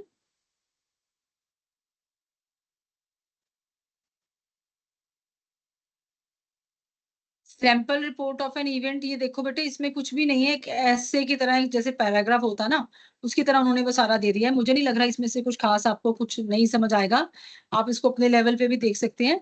नेक्स्ट फिर हम इसमें देखते हैं बिजनेस रिपोर्ट राइटिंग। अब बिजनेस जो है जब वो रिपोर्ट लिखते हैं तो वो कैसी होती है? बिजनेस जो रिपोर्ट डॉक्यूमेंट है वो ऑफिशियल डॉक्यूमेंट है, इसमें स्टैटिस्टिक्स, रिसर्च, इंफॉर्मेशन सब कुछ आ जाता है, ठीक है, जो ऑर्गेनाइजेशन के बेनिफिट के लिए होता है। अब जो फॉर्मल बिजनेस रिपोर्ट है उसमें वो लेंथी होती है, क्योंकि वो फॉर्मल है तो मतलब चाहे वो लेंथी ही होगी, और उसमें इंफॉर्मेशन जो होगी वो बड़ी डिटेल्ड होगी। एलिमेंट्स क्या हैं जैसे, तो कवर पेज इसका जो होगा बड़ा क्रूशियल पार्ट प्ले करता है। इसमें समझ आती है कि क्या क्या इसमें कवर होने जा रहा है कवर पेज में, है ना, उसके रीडर्स, उसको लिखा किसने है, वो सारी डिस्क्रिप्शन आ जाती है इसमें ना आगे। हाँ ये देखो कवर पेज की इमेज दी हुई है यहाँ पे, अगर आप इसको देखें ध्यान से तो इसमें नजर आ जाएगा कि आपके जो रीडर्स हैं, रीडर्स को पता चल जाएगा कि ये किसने लिखी है रिपोर्ट, किसके बारे में, उसका टाइटल दिया होगा। अगर इसके बाद में हम देखें कंटेंट्स, तो इसमें ये है कि कंटेंट्स की जो पोर्शन होता है उसमें हमारे को ये नजर आता है, जैसे इंडेक्स पेज होता है जैसे आपकी फाइल्स का या बुक्स का, तो जो जो भी टॉपिक्स कवर हुए हैं वो नजर आएंगे। जैसे इसमें अगर हम देखें तो इन्होंने भी रिपोर्ट टाइटल बुक जो है उसमें उसके जो है वो लिख दिए हैं कि कौन कौन से टाइटल्स जो है वो कवर होंगे, ठीक है, ये होता है। उसके बाद थर्ड इज एग्जीक्यूटिव समरी। जो एग्जीक्यूटिव समरी होती है वो है, उसमें डिस्क्रिप्शन दिया होता है, रिपोर्ट का पर्पस बताया होता है, उसकी फाइंडिंग्स बताई होती है, उसकी कंक्लूजन बताई होती है, ठीक है। तो वो एक प्रॉपर समराइज्ड फॉर्म में सारा उसका डिटेल, जैसे आप इसमें देख सकते हो इन्होंने एक टेबुलर ये रोज एंड कॉलम्स का कुछ बनाया हुआ है ना, तो ये बता के इन्होंने साथ में उसकी फाइंडिंग्स बताई है, इसको समरी फॉर्म में एक्सप्लेन कर दिया है। अब इसके साथ अगर हम देखें sections, to make your report easier to grasp and follow flow from one issue to next, divided into chunks of related content in the form of sections. जो सेक्शंस बनाने की बात है, सेक्शंस जो हैं वो प्रेजेंटेशन का पार्ट हो जाते हैं। देखो इसमें ये देखो, जैसे उन्होंने सेक्शन टॉपिक्स और सेक्शन वाइज की जो है वो डिटेल देनी शुरू कर दी, तो ये प्रेजेंटेशन का पार्ट हो जाते हैं। मतलब आपको मोटा मोटा सा पता होना चाहिए कि सेक्शन में क्या है, कंटेंट्स में क्या कुछ है, जो एक एक दो दो लाइन की बात है। सपोर्टिंग इंफॉर्मेशन में क्या है, if the report contains lot of research data, financial records, charts, reviews, graphs and drawings, तो वो सारी उसमें दी होती हैं। If they are only supporting documents, readers might desire after they have to read the report to verify your claims. तो मतलब इसको भी पेजेस में साथ के साथ इंक्लूड करना है कि जो कुछ भी आप अपनी रिपोर्ट में दे रहे हो उसके साथ जो सपोर्टिंग डॉक्यूमेंट्स हैं वो उसको वेरीफाई करके दे रहे हैं कि जो भी इंफॉर्मेशन ऊपर दी गई है वो करेक्ट दी गई है, वो इंफॉर्मेटिव है और वो ऑथेंटिक भी है, ठीक है। तो उसको फैक्ट्स के साथ जो है प्रॉपर आपने पूरा सपोर्ट किया हुआ है। जैसे हम लोग डेक्लेरेशन देते हैं ना, जब भी हम लोग कोई फॉर्म भरते हैं कि to the best of my knowledge ये सब जो भी मैं दे रहा हूँ ये सच है और ये सही है, ठीक है। तो ये वाली जो पर्पस है ये ऑब्जेक्टिव सपोर्टिंग इंफॉर्मेशन के थ्रू कवर हो जाता है। क्लियर हो गया आपको बेटा कि एक बिजनेस रिपोर्ट में क्या क्या पार्ट्स होते हैं, समझ आ गया आपको? Yes, ma'am. Yes, ma'am. हाँ जी। Yes, ma'am. ये मैं आपको ना देखो जूम करके दिखा रही हूँ। सपोर्टिंग इंफॉर्मेशन आपको नजर आ रहा है, जैसे टॉपिक दिया हुआ है इसमें सपोर्टिव इंफॉर्मेशन दी हुई है कि ये वाले क्वेश्चन है वो सारी, मतलब उन्होंने एक हेडिंग दे दी है, दिखाया नहीं है, ठीक है। तो ये सपोर्टिंग इंफॉर्मेशन होती है। आपको मैं दूसरे भी एक बार से जूम करके दिखा देती हूँ। ये देखो टॉपिक्स की हमने बात करी थी सेक्शन की, तो इस तरह से उन्होंने टॉपिक 1 टॉपिक 2 करके ऐसे उन्होंने अलग अलग करके उसको दिखाएंगे, ठीक है। अब अगर हम इसको दूसरी उनको देखें तो इसमें